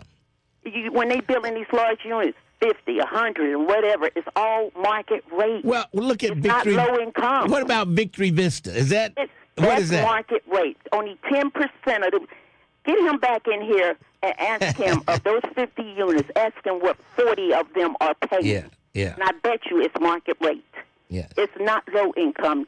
See, Lincoln, we have to stop using wordy and verbiage like, okay, this is what we're doing to help people. This is how they market stuff to make it sound like they're helping us, but they're not. And it's not fair that our tax dollars are going to people like him, making him rich, and we get nothing in return. Well, a certain amount of all those units, when they get taxpayer dollars, they have to designate certain percentage of those units. So it's helping. 10%, it is helping some people who are low income. Lincoln, out of 50 of that Victory Vista, only 10 of those units went to low income. And when he said some of them was only paying 3 and 4, it was supposed to stay that way, because you know what? He got what they call LIHTC, Low Income Housing Tax Credit. And what that is, a restriction of rent, and it comes to a restriction of income, and usually it's supposed to last anywhere from 15 to 30 years. They cover that up real, to give y'all this explanation that they were going according to what it was supposed to be. Yes, the AMI, or what they were going, 60 or 50% of what it was, but that ended up being market rate rent. Only 50, maybe 10 of those units, and for Section 8 to step in as fast as they did to give those people Section 8, most people on waiting for Section 8 for 2 and 3 years. That's true. They did that to cover that up. Well, I don't know if they did it to cover it up. I think a lot of people were involved in that, and it was a lot of pressure on Cincinnati Metropolitan Housing to get those people those vouchers, because it was just they didn't read the fine print, and they didn't have they were supposed to get that low income for at least 50 to 30 years, Lincoln. Yeah. They were supposed to see. People don't read. They don't research. And then for people to have a platform to come out and put out there the way they want it to seem like it's the right way. And it's not. It's not fair to all of us. Now, I am alone. Like I said, I own property. I rent. And a lot of people may say, well, why is she running her mouth and taking up this way or that way? Because it's not fair. People do not make the kind of money that these people are putting up, like left and right, these buildings. No one has it's just like $300 to add to their rent. You know those apartments. You know those apartments in Pleasant Ridge on Reading Road, right across from that school. On Montgomery Road, right across from that school. Yes, I went there, and you guess what? To a 2-bedroom, it's as high as $3,150. I know it, and some of them $2,300 a month. I know it. And look, hold on, but they're not fully occupied. So at some point they're gonna have to lower that rent to get people in there. But see, Lincoln, you cut me off. You didn't let everybody hear what I was saying, all right? And that's not fair. I didn't cut you. I just cut you off, and I said what I was saying, and then you back on now. I'm going to listen to the broadcast and see everything I said that you actually played it, okay? I did not cut anything off, Joe. Okay, that's fine. I'm just going to see, Lincoln, what I'm trying to say. I'm not just trying to run my mouth. What I'm trying to do is make it fair. We pay taxes. It should be for everyone to be able to have a place to live. It is ridiculous that we have over 400 I mean, we have over 4,000 kids that do not have a place to live. Yes. We have people living on the street. We are America. We should not have people on the street living. Yes. And the reason why is because the way our government is structured, the way they do, and the way they don't care about everyone in this country. Yes. It's got to stop. And that's at every level of government, not just federal, not just state, not just local. All of them govern that way. And this is why we're in the mess that we are in. And it's not fair. All right, Joan, I hear you, and I appreciate your call. And make sure you listen to the rebroadcast so you'll hear for yourself. And I did just not want to cut say you off. this. Yes. I rent my property. And I'm going to tell you, what is the reason why everybody is going so high and renting their property to, rent it the same way? Because all the landlords has gotten together, they raise rent, and no matter where you go, you're going to be faced with that rent, okay? Yeah. And it's unfair because I even had someone looking for an apartment. I went apartment hunting with them. And I asked the lady, I said, well, why you always rent so high? Well, everybody's raising their rent. That's the reason why this rent is ridiculous. Now, we here in Cincinnati had some of the affordable rent there was. Now, when we said affordable back then, 5 years ago or whatever, it was. Lance. Yes, it was. You're right. It was $300 and $400 and $500. But if you pay $800 and $900, you had a real nice apartment.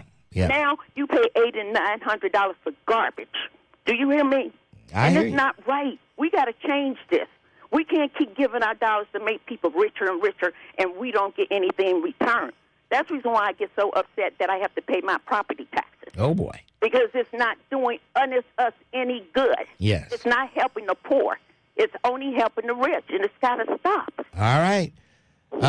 Joan, thanks for your call, and tell that husband of yours I said hi, and do you preach to him like that? And I don't mean to rant, Ray, but it just it burns me up because every 6 months I got to come up with over $10,000. And look at our school system. Yeah. Our schools are not even being You're funded. right. You're right. I mean, it's ridiculous. It is ridiculous. You're right about that. We got to stop. And then mainly the Republicans are the It's not just problem the with, Republicans. but they're the problem with the schools not being funded. I'm telling you, it's the Republicans. Think it. It's not just the Republicans. It's our elected officials, all of them. They are not worried about us. They only have they only projecting and governing our cities, our states, our federal only a certain way, and that's for the rich. And this needs to stop. We got to stand up. We the people, because we can't go to our elected officials to do it because they make laws against us. They don't even try to help us. It's got to stop. We got to look at what's going on in this country. All right, Joan. People, we're going to end up being like that one guy called you all the time talking about those concentration camps or whatever, some compounds or whatever. Yes. It's just the way this the country FEMA is camp, headed. the FEMA camps, FEMA Think about camps. it. Well, whatever they are, he was trying to say. Yeah, FEMA camps. We're headed that way because people are not going to have jobs to be able to pay and afford the rent. Right now, people out here trying to struggle to pay rent, and they're working. They're not laying around and doing nothing. And I'm tired of hearing people say people don't want to work. They make that excuse so they get these immigrants in here to pay them less dollars, and these immigrants, they pile up, 10 deep in one apartment. All right, Joan, I got to go. I know. I got to stop. I'm upset. I'm really upset because it made me so mad to hear this man, Lincoln, and you didn't allow me. I got to hang up. Bye. I mean, he was he didn't lie about anything. He told you what it was and everything. He laid it out there. I don't know what Joan thought. And then she said, I cut her off. She's going to listen to the rebroadcast and make sure I didn't cut her off. Did we cut her off at any point? I put her on hold for a second to say something. Then she came right back in. Joan said to shut up. Yes. Woo! I feel sorry for her husband. I can't wait to see him again. I can't wait to see him. Unbelievable. I cannot wait to see him. I'm going to say, boy, if you ever get on her wrong side, you're going to probably have to leave the house for a day or two because she would talk all night fussing you. Boy, let's take a break. Man, Joan is fired up. We'll come back. 12:30, The Buzz. Bringing you the stories that go beyond the headlines. The Tavis Smiley Show.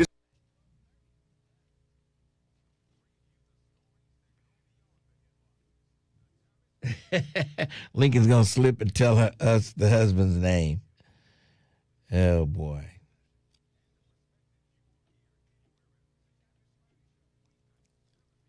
And Joan is not her real name. But I got all the 411, which I promised her I would not divulge who she is and why she's using a fake name. But she has good reason. She has a good reason for not using her real name. She does. An excellent reason for that. And since I know her husband, I'm going to honor that. Yes. Oh, boy.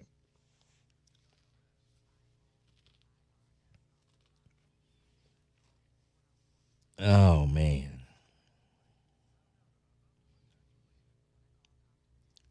Joan got so upset she was choked up.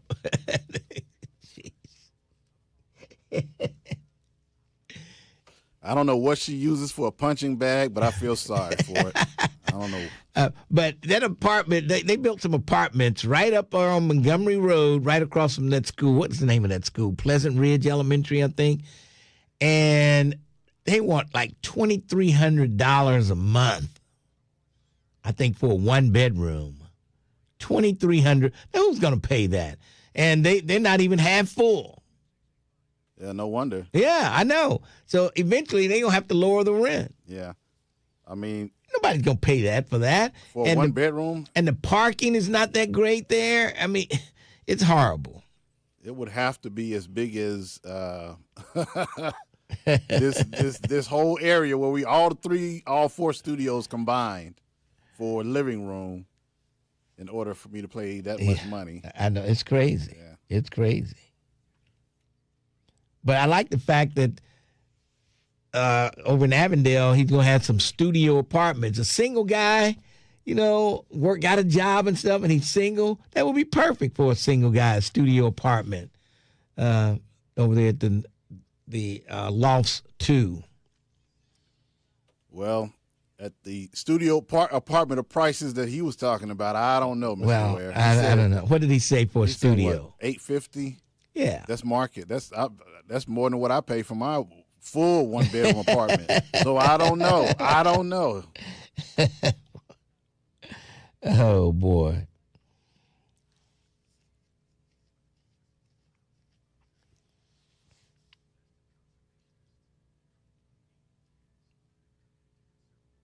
I've seen that apartment building. I can't believe they want that much. Yes, they do. And they're not at capacity by any means. Now, I tell you, they're building some new apartments out there in Blue Ash, in the Blue Ash area off of I-275. And it's like a whole community out there of apartments. And I don't know what they're going for out there, but if they're charging that much right down there in Pleasant Ridge, it's got to be a lot more out there in Blue Ash, right by the interstate there.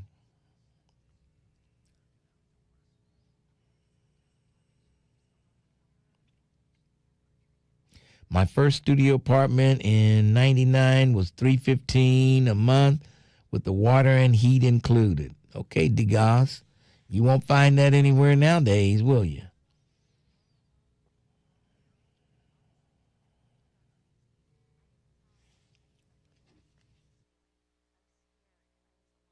Was wrong. If you have a problem with your drinking, why don't you give AA a call? Alcoholics Anonymous. It works. Look us up. Check your phone book, newspaper, or AA.org. The views and opinions expressed in this program are those of the host and guests and do not necessarily reflect the views of Urban One Incorporated, Radio One, or any of its subsidiary companies. If you need to talk about it, we're here. Get on up. 1230 AM WDBZ, your talk station. 1230 WDBZ, the buzz of Cincinnati. I had a busy weekend this weekend. Man, it was busy. Of course, we had to walk out at Glenwood Gardens. And guess who showed up at the Lincoln Ware Walking Club? Miss Nettie was there. Yes. And she said she walked all the way from Lincoln Heights. Man. What? Yes. Oh. She walked there from Lincoln Heights, which Lincoln Heights itself is not that far, but where she lives in Lincoln Heights is a pretty good haul. And she looked like she was tired, too. But somebody took her home. But she looked like she was tired. Was she walking by herself? Yes. Frog, shame on you, Frog. And let's see, what did I do?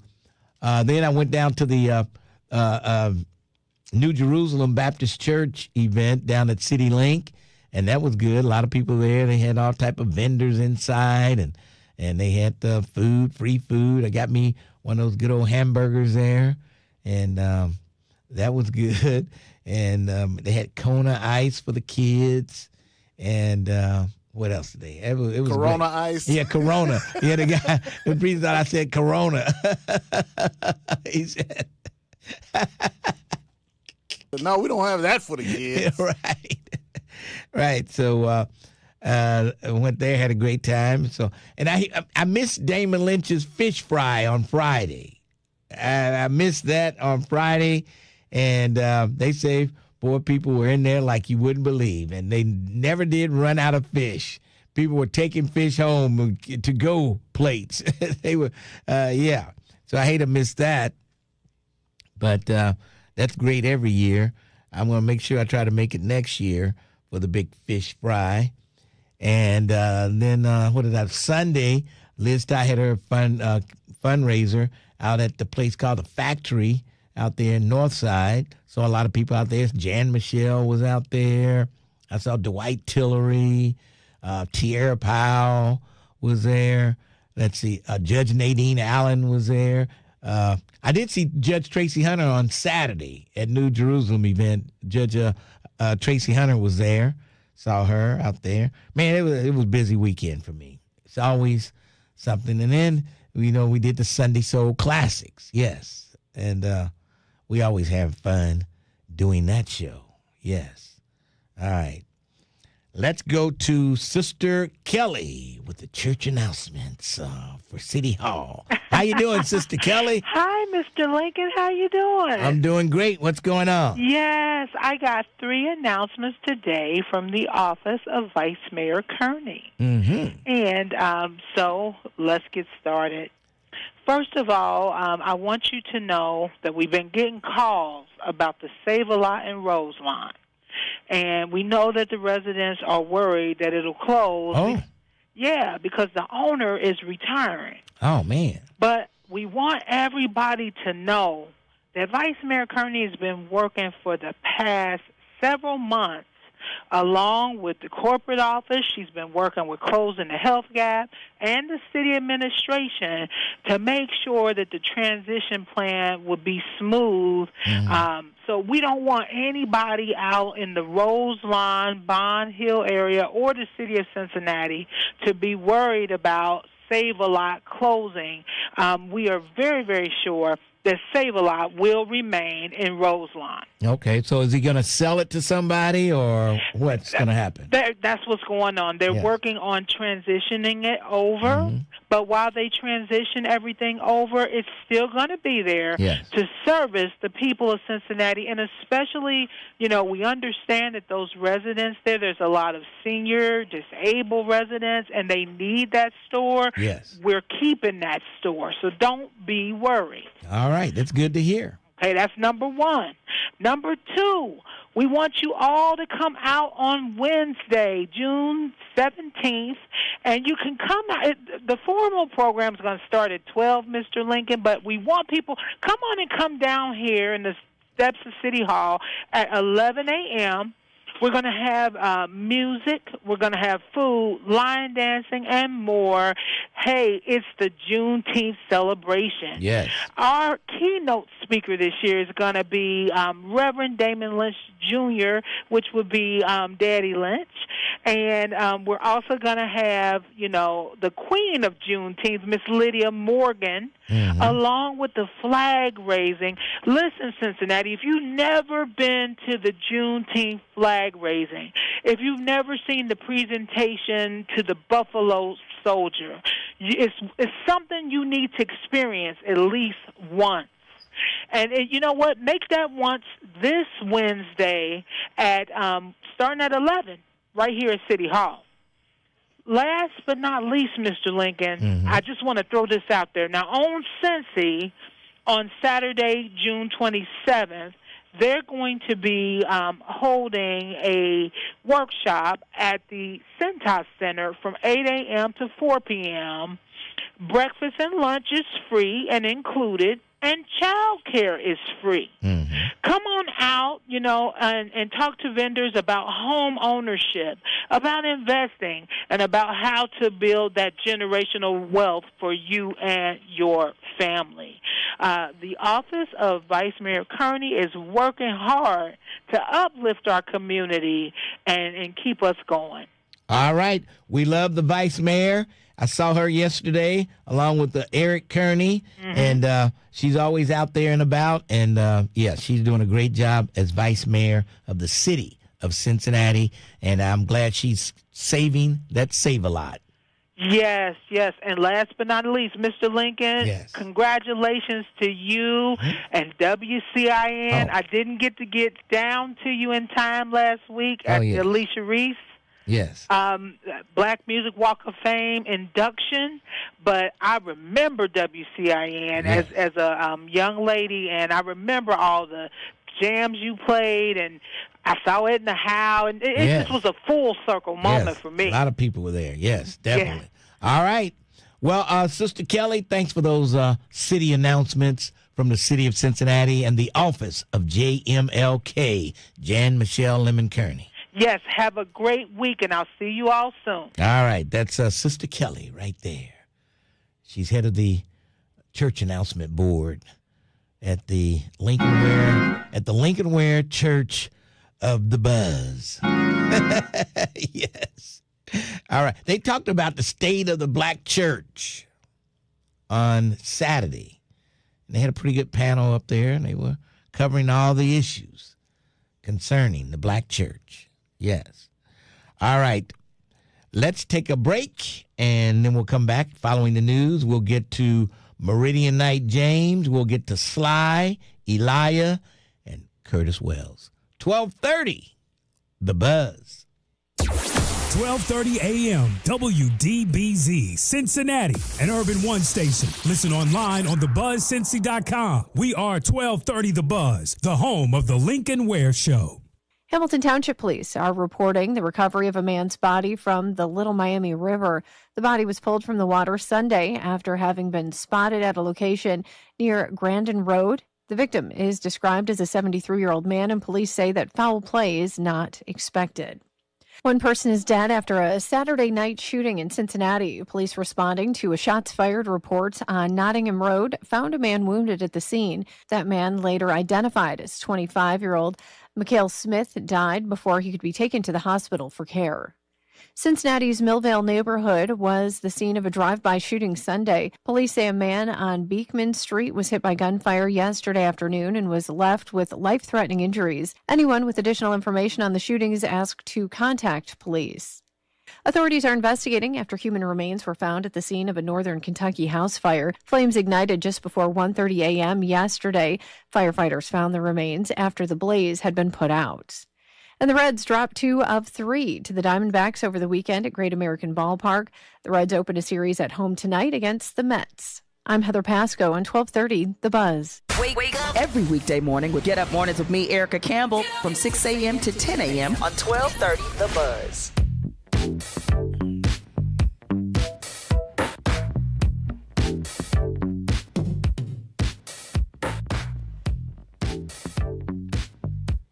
.1230 WDBZ. Lincoln Ware with you. It is Monday, kicking off the week. And, we'll be broadcasting live at the Urban League on Friday morning. Then Friday afternoon, we'll be out at Pike 2.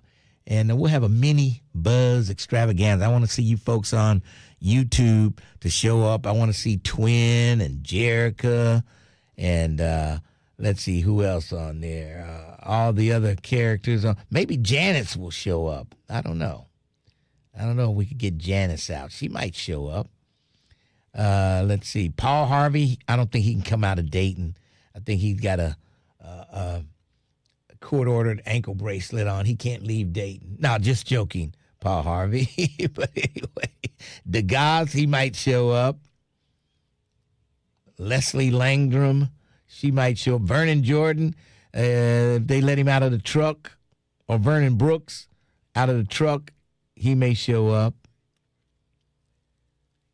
Who else? A bunch of folks will show up. LaDonna, she may show up. Yes. Maybe Twin will bring his twin brother with him so you can see those shoes if you haven't seen those Cadillac shoes. Yes. Oh, boy. And they do have some pretty good food out there at the Pike, too. We'll be broadcasting live all day pretty much from 10 to 1, and then from 4, come back, and the rebroadcast will be live at least until 6. Yes. At 6 o'clock, the DJ takes over. He comes in. Then they have karaoke on Friday, too. I don't know what I think that starts a little later, but they should start that at 6 because we'll have some lively people there. Let me tell you. I'm sure Julie will show up. She might be looking for Blade. If Blade had any sense, he wouldn't show up. Yes. Yeah, he might end up in handcuffs because Julie will definitely abuse him for sure. Yes. All right. Somebody said Blade is coming with 3 beers. Oh, boy. All right, let's go to, let's see, who's next in line? Looks like Meridian Knight James. How you doing, James? What's going on? Doing pretty good, my North Meridian Knight family.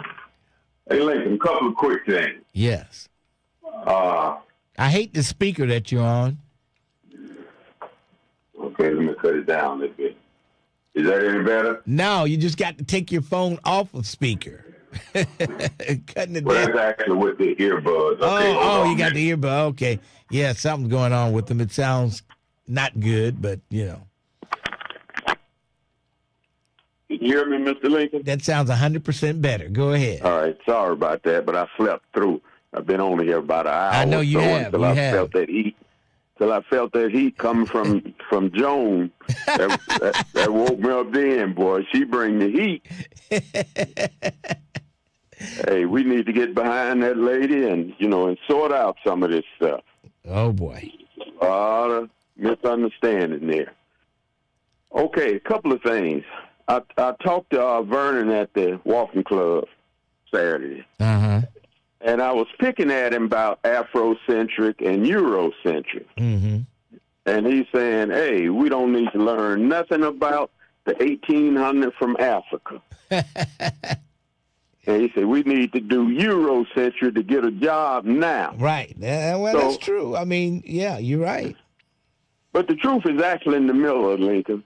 We do need to learn our history because everything that came out of Africa, they whitewashed it, they stole it, they repackaged, and they sold it back to us in a Eurocentric way. Yeah. Starting from the Bible, the Greek fraternity, the Islamic, all that stuff. It came out of there. That's just like the younger people's. Okay, the N word, we say Negus. I guess it pronounced negus, but that actually an Ethiopian word that means royal king, kings of all kings. Mm-hmm. So where did it get turned to the Nigger? From the South, from the people in the South. But what I'm saying is they probably knew what the word Negus was mean kings. Yeah. We didn't know it mean king for the most part. Look it up. You see the definitions. So they refused to call us that word by kings, so they changed it around, made it a slang word, and we end up fighting about it. Well, if you know your history and realize is actually the N word is actually is a kingdom word, a royal word. But it's the pronunciation that are the fighting words. You know what I mean? Yeah, but I'm saying if you know the truth, you can laugh at him. Hey, buddy, you said that wrong. Well, it's too late now. No, we still got, I'm talking about picking up the young people and getting with them. It's too late for an old head. We've been indoctrinated so bad. I don't think you can even teach young ones to laugh at that word, no matter how it's pronounced. I don't know if it's going to happen. That cat is out of the bag, and you can't put it back in. Lincoln, they are the one that's talking about it. We are the ones stuck on stupid. You can't put it back in. We got to put them two together. As you saying no, so you see in your own face when you say something can't happen. I'm one of them positive optimistic that it can happen. We got to do better than what we're doing. Like I said, all this stuff that we honor in every other culture, and we forgetting about where it came from. So if we can get that pride and teaching and understand where it came from, I think we'll do better as a group of people. But long as we splintered, honoring everybody else's culture, giving them credit for it, the Greek fraternity, we're giving them credit, the Islamic, giving them credit, the Europeans, giving them credit. But all that stuff was taken, stolen out of ancient Africa. All right. I hear you. Meridian Night. When is that convention coming up? Because I'm tired of calling you Meridian Night James. All right. Another week or so. Okay. Last weekend this month. All right. Thanks for your call. All right, sir. We can overcome. All right. Thanks for your call. I like Mississippi James better than Meridian Night James.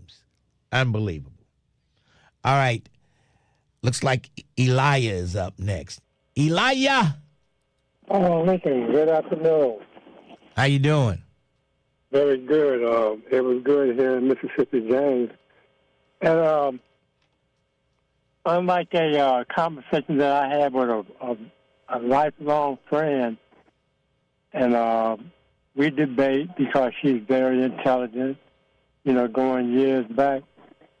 And she was considering one day hearing me on the buzz with you. And she felt that I was being disrespectful by not taking notice of what was being spoken about, what was, the main verbiage of what you were saying. And I told her there are times when I exclusively want to be myself, and that's what I do sometimes. But today, according to the flow of what's been happening, the show has been very exciting. The words of Pharaoh were very meaningful. The sister down to Mississippi James, and it all comes back to what I try to remind us of, and that is we have to learn how to reconnect with our anciently old spiritually mind, which was blessed to know the truth. And we have to learn to know what that truth is and to be very, very sure of it. So otherwise, anything you want to say to me? No, nothing. You've said it all. But then it certainly deserves a hallelujah then, right? Hallelujah. Have a good one, Lincoln. Thanks for your call. Unbelievable. Unbelievable. All right. Let's go. I didn't want to get into a long, drawn-out argument with him over those Hebrew Israelites, and we're in captivity, and we got to go back home. I didn't have time for it today. Sly, hold on. Let me take a break, and then we'll come back to you. Sly, Vernon, Curtis Wells, and others holding on. 1230, The Buzz. Hey, y'all, what up? This your boy, Ricky Smiley. I want to drop you an invite to something a little more personal. This is Ricky Smiley on the...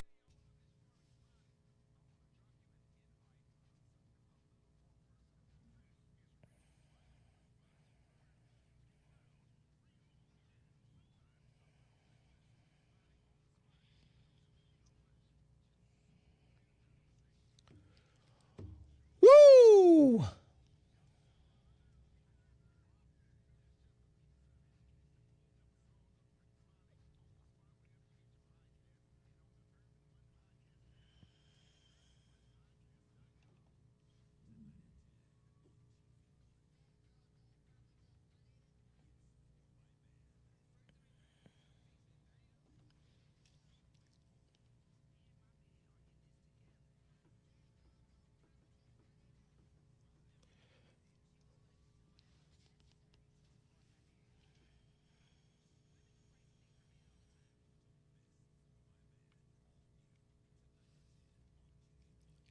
Yeah, he said it all. He said he gave us his nonsense, and we moved on.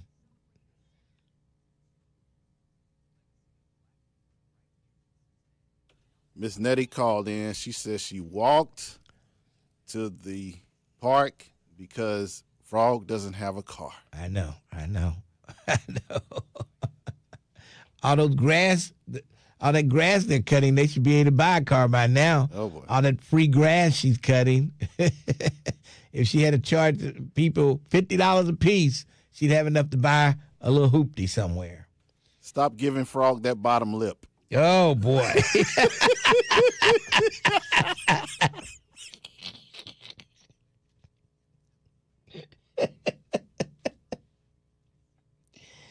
Okay. It looks like Ashley Kirkland will be in the first week in July. First week in July.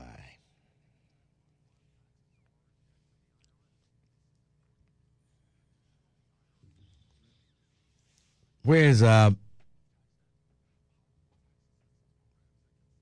Tierra Powell? She said she had some programs for Stanford where he was trying to grill me. I'm supposed to know the name of the program and all the details just from a quick conversation with Jan Michelle Lemon Kearney. That bottom lip. Yes, Ashley Kirkland is coming to the Buzz. She was coming Thursday, but she's got something she's got to do at 5, and so she's going to do it the first week in July.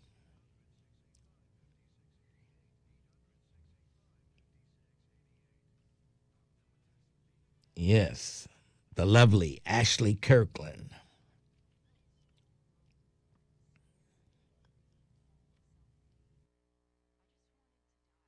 Same feelings. I was no longer alone. They gave me help to stop drinking and hope to start living. Alcoholics Anonymous, it works. Look us up. Check your phone book, newspaper, or AA.org. 1230 The Buzz, your talk station.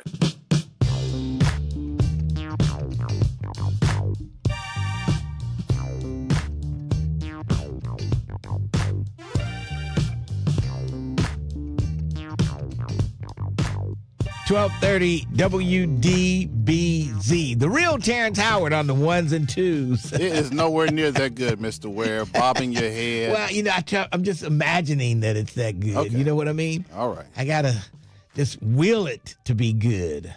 You know? Yeah. All right. Someone says, Lincoln Ware, bring the scary city manager on. Oh, boy. Yeah, I mentioned earlier Ashley Kirkland was coming in Thursday, but we had to move that to the first week in July. Yes, first week in July.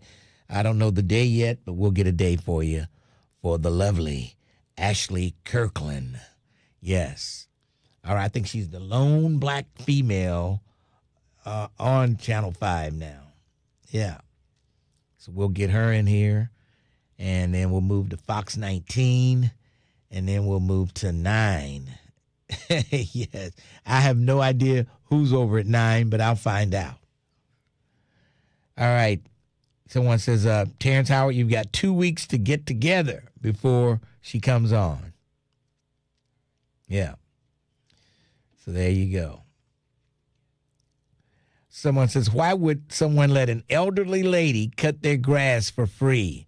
I have no idea. Maybe they're elderly. You know, maybe the people whose grass she's cutting, maybe they're elderly and they can't afford to pay anybody, and Miss Nettie will do it for free. And some people just like free stuff. Yeah. Right? Yeah. Even though if it's free, it's for me, I don't think I would let Miss Nettie cut my grass for free. I'd have to pay her something for her time. You know what I mean? Man. All right. Let's move along. Let's go to Vernon. Vernon, what's going on? Hey, what's going on, brother? I'm hanging in there. What's on your mind? We had a great walk on Saturday. I kind of like that spot. Yeah. A lot of shade. Yeah, a lot of shade. Yeah.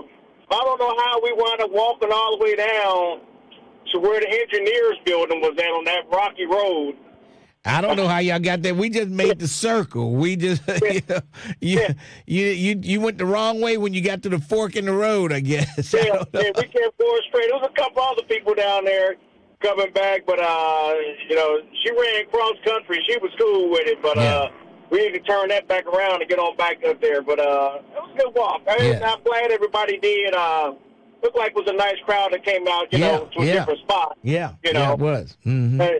You was talking about this orange jackass. Well, what he has done to the White House is disrespectful in so many ways. Yes, because it is. He's showing people he don't care. From his cabinet picks to the words that come out of his mouth to the people that he had. That wasn't nothing but some white trash. That's all that whole event was. And then when I made my first delivery this morning, the girl was kind of late, and she was like, "Oh, I was up watching UFC all night." Oh my God! Yeah. But see, I was down there in Ware, Kentucky, so that she probably was. Yep. So, but he showed everybody just the disrespect for. Just the people he put in positions. Those folks aren't serious. I don't know if did you see the defense secretary try to lift weights? No, I didn't see it. Oh my God, he couldn't lift 130 pounds or whatever it was. Chance could probably find the video. It's hilarious. He literally was straining there, and they had to get it off of him. Oh boy. I guess he came off the jet and some shorts and a wife beater was going to go work out with the troops. Yeah, he looked like a damn fool, yeah. But last thing I'm going to say is I'm going to put this to rest with these old guys because you can't – you see how much time you waste on listening to Mississippi James talking about the N-word. Yes. You see how much time you waste listening to Pharaoh talking about something happened 4,000 or 5,000 years ago. Yes. What I'm simply making to these old men is this. Y'all don't have that time. Our kids need to be prepared with a skill, and that should be their focus. You got all the time in the world to learn about Africa or whatever the hell y'all talking about. Because that's not going to put no money in my bank account. Mm-hmm. Yeah. I'm paid for driving this truck. Not for knowing what the hell happened 4,000 years ago and why they call me an N-word. Because I know how to make a white person call me sir. And that's by paying them for a service that they provide for us. The same way I made a white guy, it was around Christmas, I had bought a go-kart for my grandbaby. This one, anything shows up in a box. I'm like, I can't put this together. I get on the line and I call up a guy, on Ages. This guy comes over, walks through my door with a Make It Great Again hat on. I turn his big ass right back around and walks him out the door. Oh, boy. You know what he probably called me? Oh, but yeah. Guess where he called me at? Outside my door. Yes. So I don't, there's no time. And that was the only thing I was saying to him is that by the time I work a 10, 13-hour day, I ain't got time to be worried about nothing else. Yeah. I got to eat. I got other things to do. But those jobs, factories and stuff like that, those jobs are gone. We need to be preparing our kids for that. And if you want to learn about Africa and all that other crap, just go ahead. Do that on your spare time. Do that on the extra credit time. But don't make that a priority. Because think about it. Pharaoh can't teach that class for free. So that tells you no one's interested in that garbage. Well, what do you mean? What do you mean he can't teach it for free? If he was willing to go out here and teach it, who's going to pay him to do it? Oh, yeah. I see what you're saying. Yeah, he's going to have to do it for free. Nobody's going to pay him.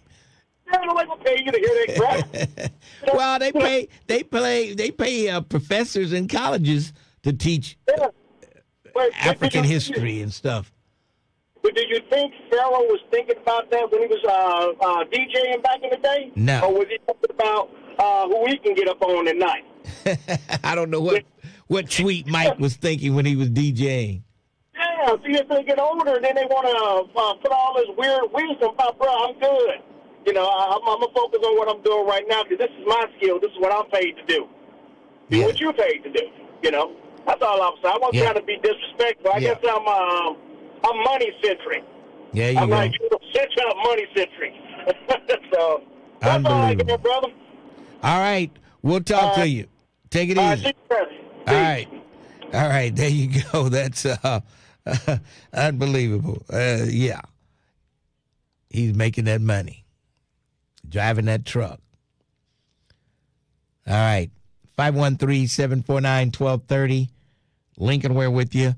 Let's go to Ponytail Wells. You know what, Lincoln? Now, this gentleman, Vernon, and Vernon, please listen to me.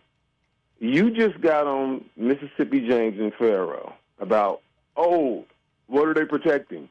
Here's one for you, Mr. Vernon, 4547. Lincoln, May the 5th, 2026. Thousands of immigrant truck drivers lose licenses.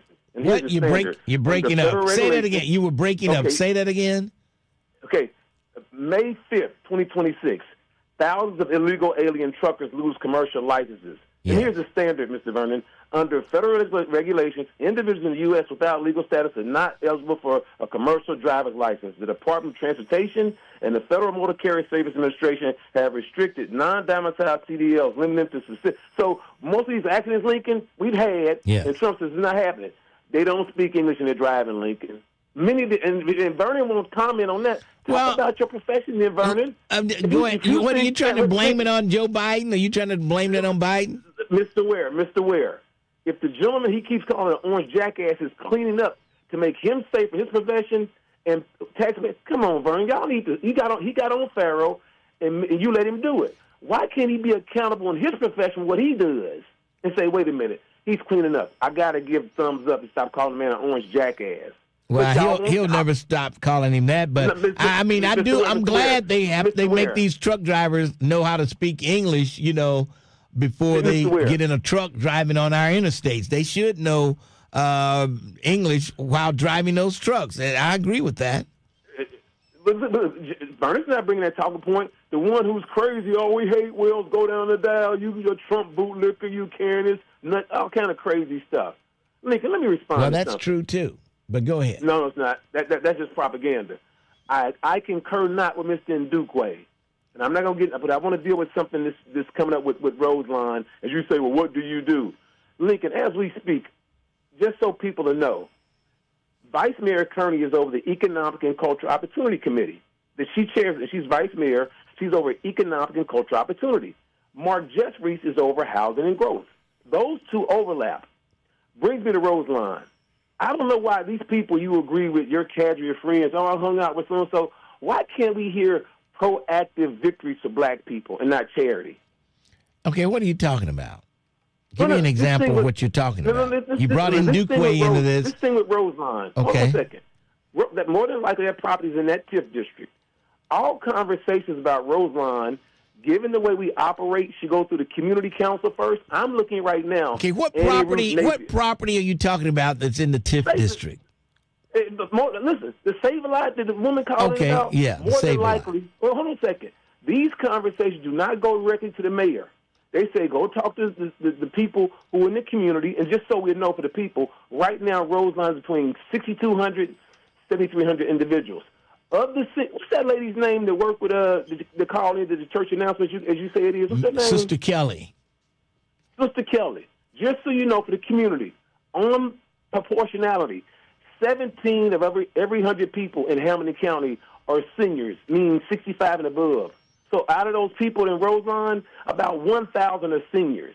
If that's the case, and the community council hadn't had this conversation, let Miss Napier call in. Let Miss Ward call in. Let Miss Gill call in. I'm sure there's some seniors from Bond Hill that could benefit from coming over there to Save-A-Lot. Mr. Ware, it's located in Roseline. The distinctions about community boundaries are the way that they are.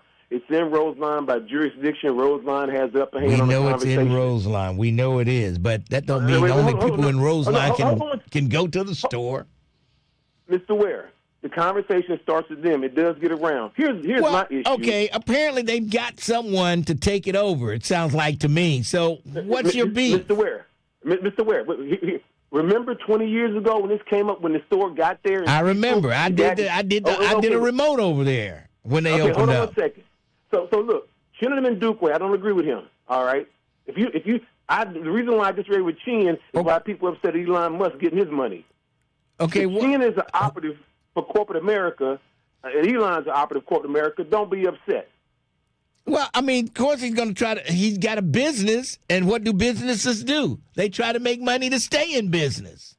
Mr. Ware, I'm about to show you a point. That's on public money. Anytime the deals he did in Avondale. Well, half of Elon Musk's money is public money. He gets government contracts. That's what I just said. Look, but we know this. Hold on 1 minute. Allow me to respond.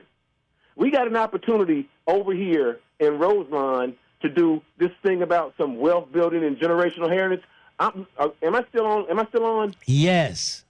Okay, look, I'm on the Save a Lot website right now. Given the map, as an activist, what I do, given the map that I showed you, there's about 1,000 seniors in Roseline, based on their numbers. I'm on Save a Lot's website, on a Save a Lot store. You mean to tell me you can't do a corporate, and Sandra Jones, you listen too, you can't find 500 people in Roseline who are seniors who can't own that building. On the website, it says how to own a Save a Lot store. So you got. And what does it say? Listen. How do you own? What are the steps to own a Save a Lot? No. Let me ask you a question. No, I asked you a question. No. I asked you a question. What does it say on the website to becoming an owner of a Save a Lot? It says Jam and Chill step up and go from black folks being on demand side, being on supply side. It's an ownership opportunity, and she's pandering, trying to give it to somebody else, where black folks remain on demand side and not on supply. Well, has any black people approached her to try to own the Save a Lot? Probably not. I'm sure if they had, with the African American Chamber, her husband right there, I'm sure if there was somebody interested in going into the grocery business, they would have contacted her by now. Mr. Ware, I can come up there to Cincinnati right now for free and draw up the deal, and they tell me no because I'm empowering black people. It's easy. Unless you're spending the money. Okay, you can draw up all the plans you have. Who's going to put up the money? Mr. Ware, no. Listen to what you're saying. Chin Ndukwe has gotten business deals, and I call Laura Bruner. Chin is not supposed to be getting tax abatement and TIF district money. He said that is against the state code. That's one reason I don't like Chin. He knows he's not supposed to get tax abatement and TIF district for any project. The code says you're not supposed to do that. Well, then how in the hell is he getting away with doing it then? Listen to me. If he couldn't do it, he wouldn't be doing it. Listen to me. It's called negligence. Remember when I told you I told Laura Bruner not to talk to you? I called it to her. What do you mean you told her not to talk to me? What are you talking about? Remember, back in 2021, she was going to come on your show to explain why they had bought all these housing units. And she said, well, I'm doing Mr. Wilson, black and brown. Like, I don't know brown people. I know black folks, Ms. Bruner. I'm keeping it 100. Okay, but how did you keep her from coming on the show? You didn't. She came on to talk about it. Wait a minute. Because I said Lincoln doesn't have the background. He's a propagandist to argue these points about public policy. I've done it. I can, I'm doing it now. Oh, please. You're not doing anything now but confusing the hell out of people. Find me somebody black that's got the money to buy Save a Lot, and then be quiet. What? Once again, Jan Michelle Kearney and her husband have let down black people on being processed on wealth building. She could have done the deal and said, you know what? We got 1,000 people up there. We're owning something. Now, here's an equity moment. We're going to get from demand side, get the supply side. That's easier said than done. That's so much easier said than done. No. Unless you're going to put up the money. Where's your little 2 cents worth? Why don't you become an owner than one of the 500 people you're talking about? Mr. Ware, the sister pivoted to the singers. If the singers are the singers and they got the money, they would pivot, set the corporation up, a profit-earning corporation, get the profit. Because wait, hold on a second. What I'm telling you is a business deal. You all refuse to do it because it's going to be successful and black folks going to own something. Thanks for your call. Unbelievable. Let's take a break. We'll come back. It's Lincoln Ware, 1230, The Buzz. What's happening, good people? It's your cousin Trip Fontaine, and this is the Trip. Those seniors, he's talking about, are barely making it from month to month. Barely even getting to the store. I don't know what he's talking about.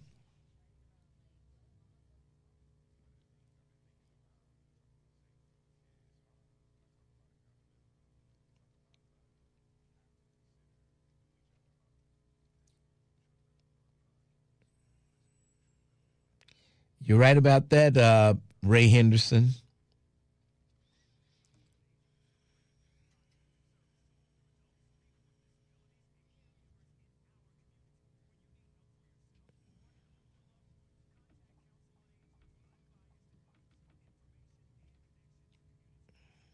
All right, white liar.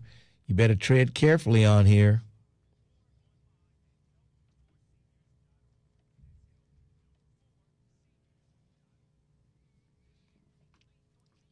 Oh, man, I got to get his attention, and he's not going to turn around. Oh, God. Will he turn around? Please turn around. I ain't got time to... I don't have... He's walking to the elevator now. I can't... He's getting on the elevator now. He didn't look around. Let me text him. I knew he wasn't going to look around.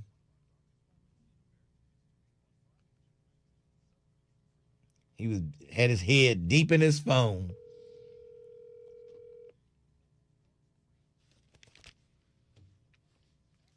I was trying to get your attention. So we're good for the Pike, right? Yeah. Okay. Okay, I didn't see your text. Okay. All right. Yeah, man, you get your money? No. Bye. Bye. Bye. All right. Okay. There we go.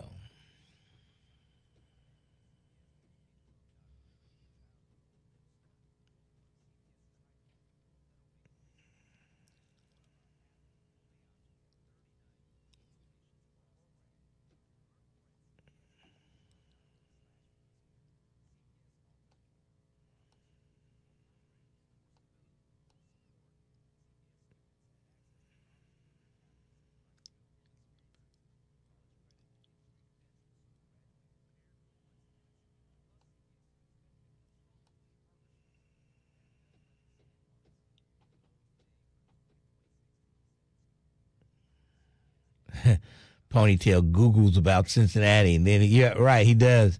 He reads all this stuff, and he has his little keywords he throws in there, yeah.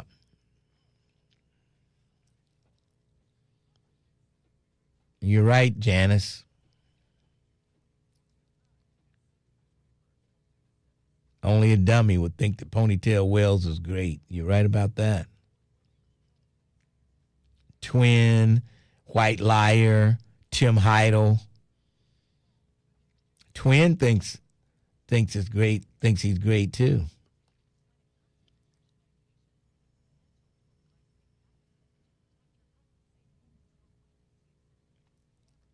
He has zero connections to Cincinnati.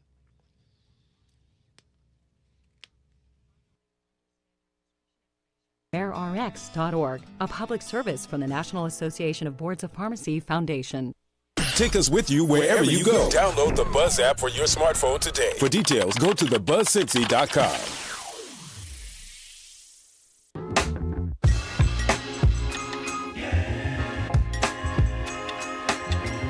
.1230 WDBZ, the Buzz of Cincinnati, your talk station. Lincoln Ware with you. Sharpton is coming up at 1 o'clock. Keeping it real. Keeping it real on Money Monday. No, I don't know. He has a name for every day.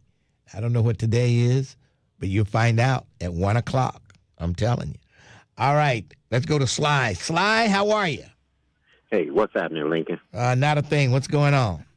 Everything's everything. Look, I just wanted to touch on a couple of things, and then I have a question about a song I want to shoot towards you. Yeah. First off, that was Joan Rivers was the one that started the Michelle Obama is a man nonsense. Really? That was her. Really? Yes, sir. Yes, sir. Okay, that started with her. Okay. Secondly, I'll address Sean. When he was talking about some LGBT alphabet community fanfare. Yeah, at the White House. They went through the proper channels. See, they have an ally known as the Supreme Court, which gave them the same-sex marriage law. Mm-hmm. Okay, but they went through the White House and Capitol Conservatory Committee, which any type of event that's going to be held on either property, the White House or the Capitol, you have to go through them. Trump just thinks he owns everything. Yeah, he does. Just imagine if Barack Obama and Don King held a WBC boxing event on the White House. Oh, my goodness. They would have lost their minds. Okay, and also that was illegal because that event last night allowed gambling. Okay, you cannot gamble on or host or facilitate gambling on government property. Yeah. So what's Trump going to do next? Is he going to put slot machines in the ballroom? Yeah. And then had the Oval Office as the locker room. Absolutely. Okay. So that's that. And then, just your opinion. What would you call the ultimate cheating song? The ultimate cheating song? Yes, sir. Let's see. I was checking out. She was checking in. Right on. That was it. Don Kobe. That is my choice. Don Kobe. 1973. I was checking out, and she was checking in. Yeah. Yes, sir. You can't beat that one. Hey, listen. Just on the humorous side. Yes. Are you able to play music in the background when your callers call in? No. Oh, okay. Because remember I was suggesting when the White Liar calls in, you could play "What's New Pussycat" in the background, and then. When your boy gets to talking about his circumcision and stuff, you could be playing Chuck Berry, My Ding-a-ling. Oh, boy. Unbelievable. Have a good one, man. Thanks for your call. Okay. I don't know. Could he come out with that song today and we played it on radio today? I wanted Chuck Berry. Remember My Ding-a-ling? You know, I've heard worse, Mr. Ware, on the radio, so maybe. Maybe he can get by with it today. My ding-a-ling. Unbelievable. But yeah, he's right about it. I was checking out. She was checking in. Are you familiar with that song? Yes. Okay. Don Kobe. Yes. Oh, boy. That was it. I played that on the Soul Classics one day a few months ago. I was checking out, and she was checking in. All right, 513-749-1230. Let's go to Carolyn. Carolyn, how are you? I'm doing well. Mr. Ware, how are you? Pretty good. What's on your mind? I was going to piggyback on what Joan has to say. I love her to death, and she is 150% right. Oh, boy. In what she's saying. Yes. For instance, Mr. Ware, I am living in the Ravenwood apartment buildings, and I'm sure everybody has heard of that. Yeah, I heard of it. What street is that on? Is it on Ravenwood? I don't know. On Westwood Northern Boulevard. Okay, yeah, I know what you're talking about. Yes. But, Mr. Ware, I have been here for 14 years. I have never, ever been late for rent or anything. Okay, so what she said, Joan said, they don't fix anything. How long do you have to be in an apartment building before they paint it? Yeah. How long do you have to be in an apartment building before they replace the carpet or clean the carpet, for that matter? And then not only that, there was a fire next door to me, but the firemen thought it was my apartment, so they kicked the door down. Oh, my goodness. Oh, boy. Yeah. And the shades went, the Venetian blinds went down with it because they was trying to open the windows. Oh, boy. And did they ever come and replace it? Did the apartment complex replace the door? No, sir. Well, you know what they said to me? What? That I would have to pay for that.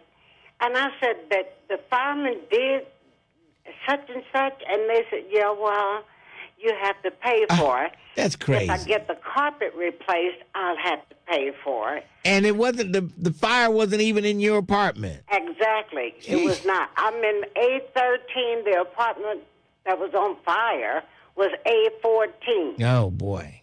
Well, seemed like you could have, I don't know, maybe gone to legal aid or something. I don't see where you would have had to replace that. So did you have the money to get it replaced? No. Okay, so your door was just open? How did you? What happened? They replaced the door that they kicked in. Okay. And they replaced the closet door. they kicked in a closet door Mm-hmm. to try to access to the bedroom to get to the windows so that they could open it and mess the shades up and mess my furniture up because I had like oil sitting on the dresser. And you know what those oils will do. They'll take finished off your furniture. What kind of oils did you have there on your dresser? Well, like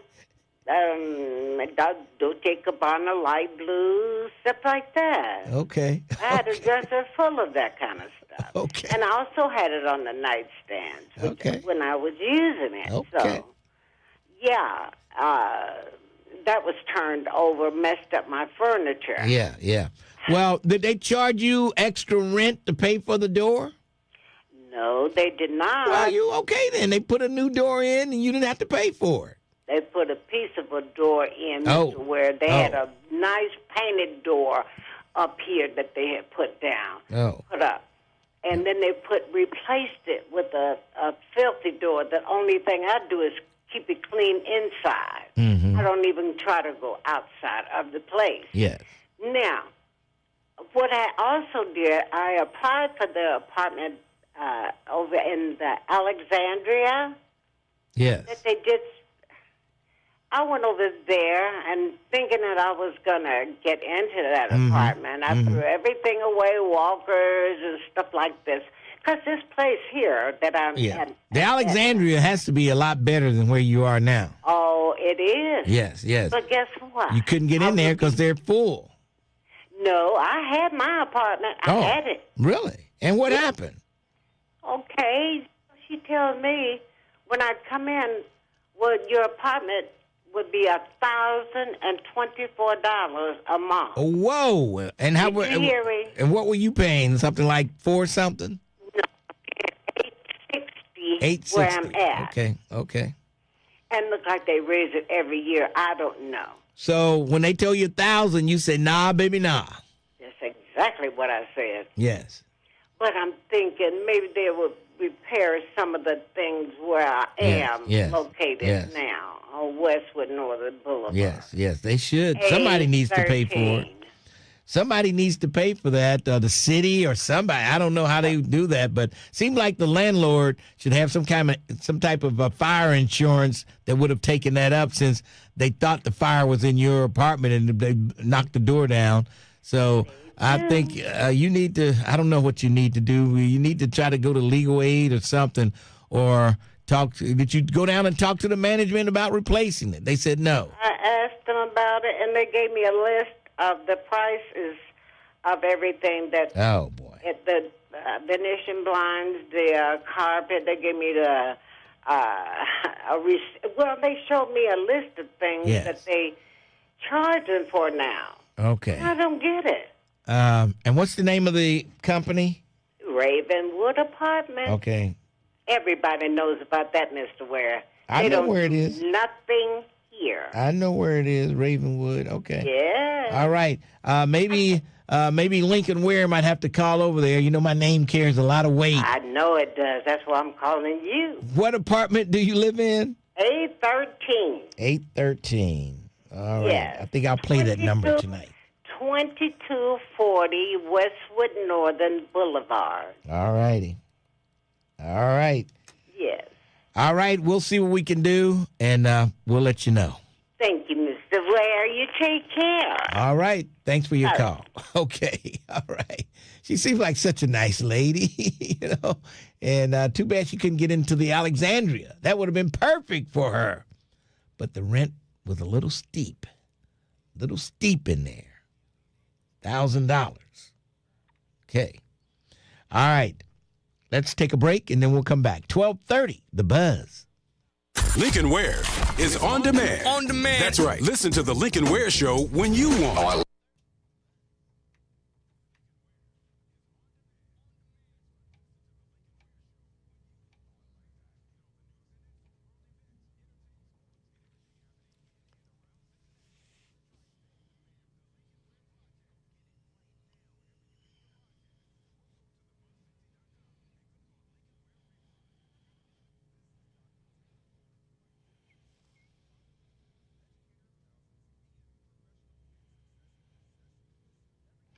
The Alexandria is right there on Gilbert and, is it Taft? Yeah, Gilbert and Taft.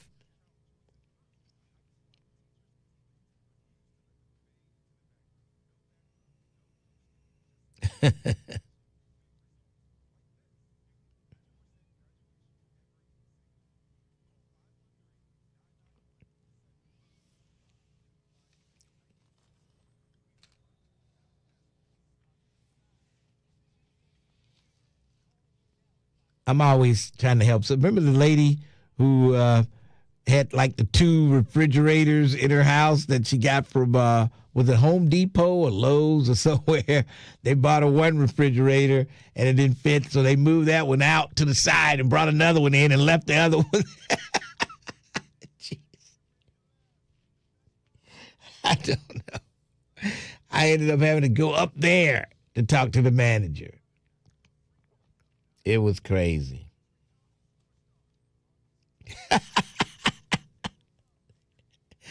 Paul Cunningham, Miss Ware, make sure you go with Mr. Ware.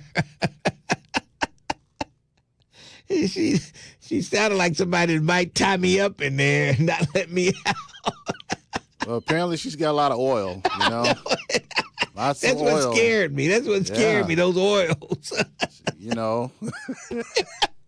If she asks some of that voodoo oil. If she asks you if you want to see her oil collection, that might be the time to bail.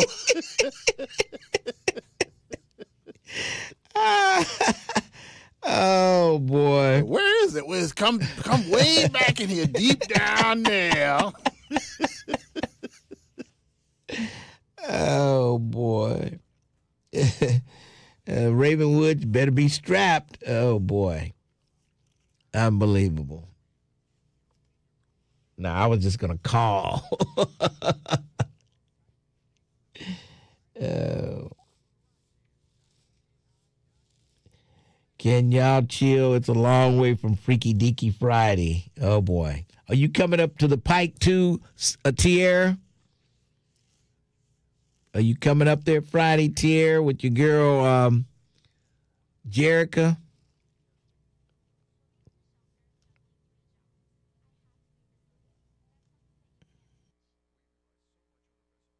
Develop great talent at gradsoflife.org. Brought to you by Grads of Life and the Ad Council. Don't leave us in the car. Take us with you. Go to your favorite app store, search WDBZ, and download the Buzz app today.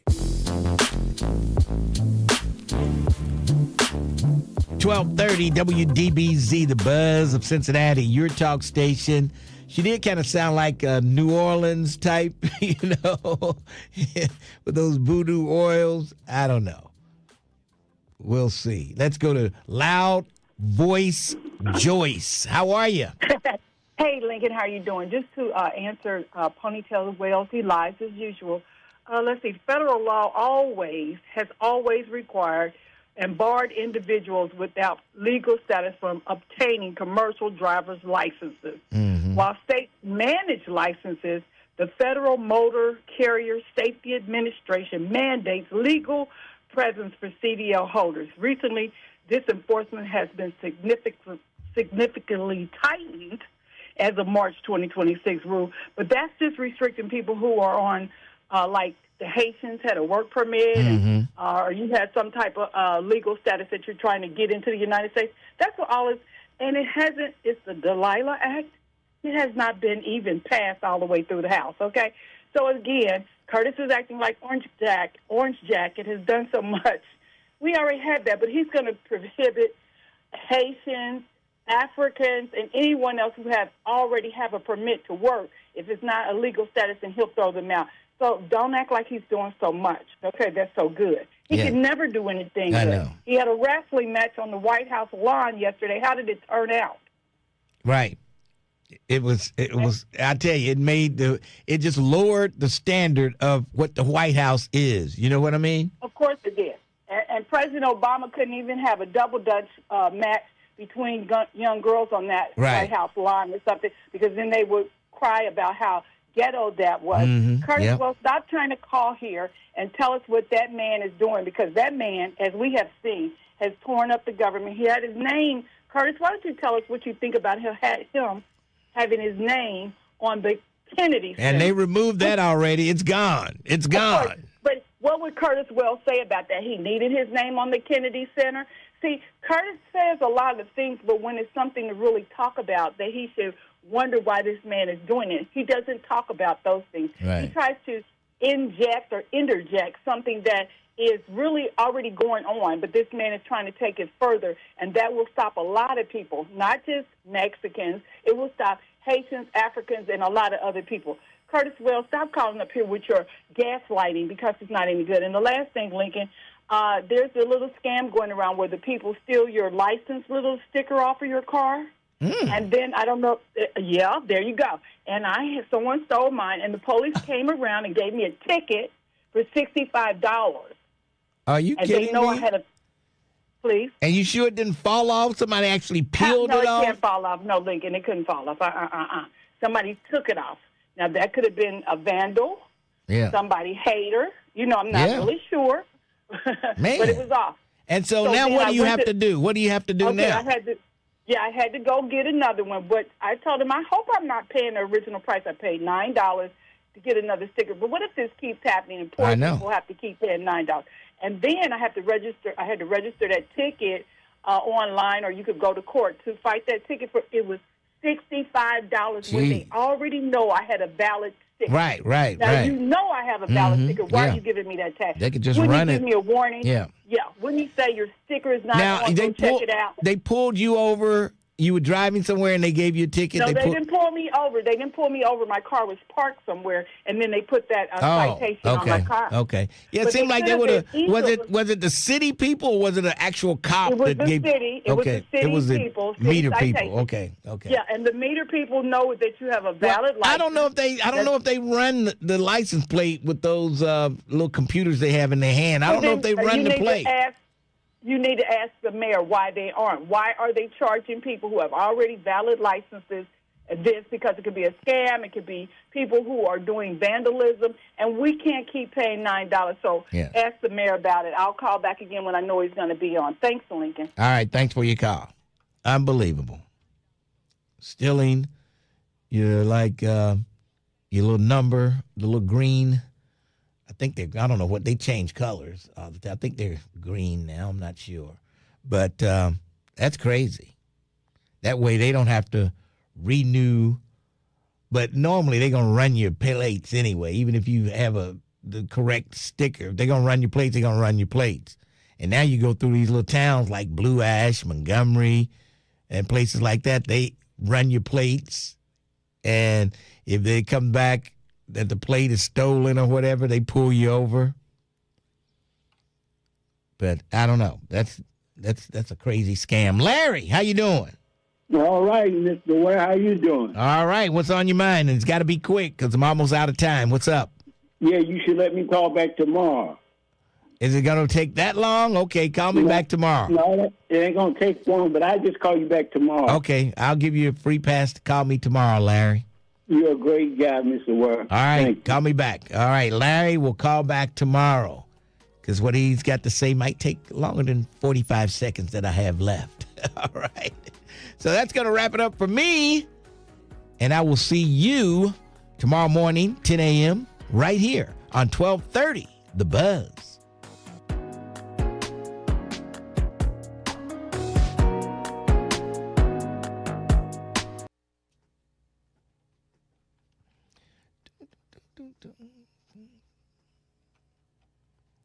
Daryl Brown, if you miss a day, you miss a lot.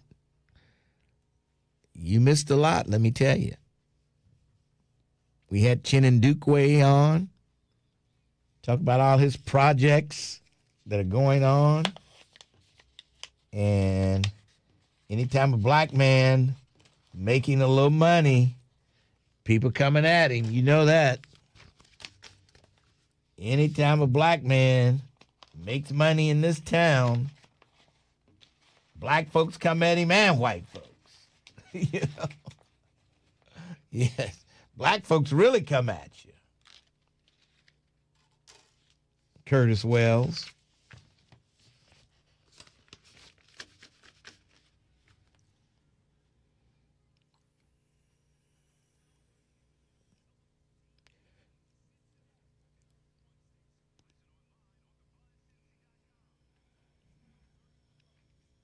Uncle Lincoln, you need to choose a better song for your outro. Oh, boy.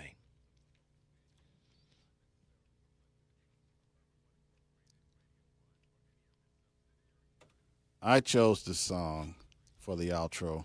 There you go. You need to discuss that with the real Terrence Howard. Tell you what, why don't you go on YouTube? There's an audio library, and this is where I get it from. Go through there, give me your selections of what Lincoln should have on this show, and I'll look through them. How about that? There you go. There you go. I make the best of all the songs. You know. Oh, boy. I appreciate the Sunday Soul Classics a lot more nowadays because we don't hear the same songs that I normally play over there, so I'm used to. But now it's like, man, I can't wait to play some of those songs. Isn't that something? You're looking forward to doing your job. I tell you, that's something else. Ask Terrence Howard about the neighbor he didn't help. What neighbor you didn't help? I have no idea what they're talking about. Who was that? Brent wants to know about Karamia's funeral and knowing he's not going.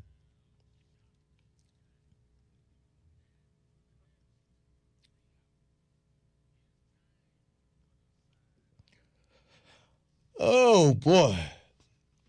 Oh, man. I need to go to sleep. I need a nap.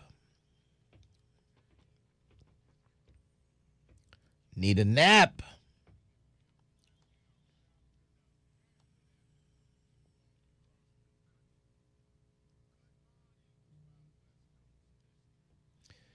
Terrence scared of those women that's just throwing it out. What? He want that bottom lip. That bottom lip. Unbelievable. Oh, Terrence's neighbor wanted help with her boots.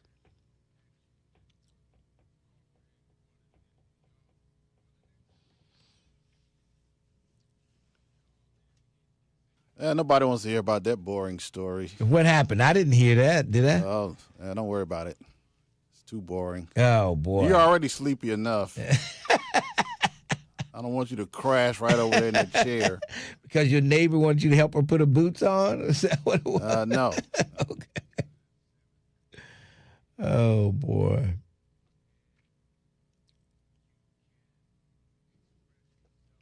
Twin even knows about it. Lady with the boots.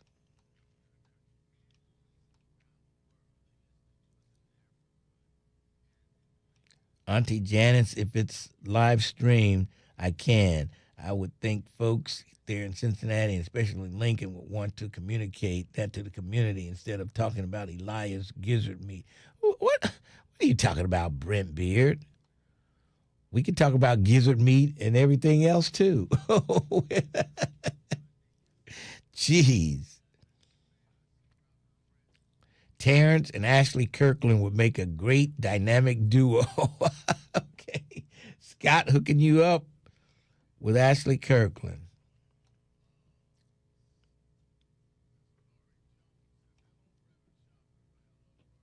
I didn't know Karamia passed away. Condolences to the family from Yolanda Holmes. Yeah, I think she passed away a couple of weeks ago. I haven't heard anything about a funeral. All right, folks, I'm getting ready to get out of here. Y'all take it easy. Terrence Howard, you can cut the feed because I'm getting ready to get out of here. I'm turning my lights down. It really didn't make that much a difference when I turned that ring light off. Don't seem like it did.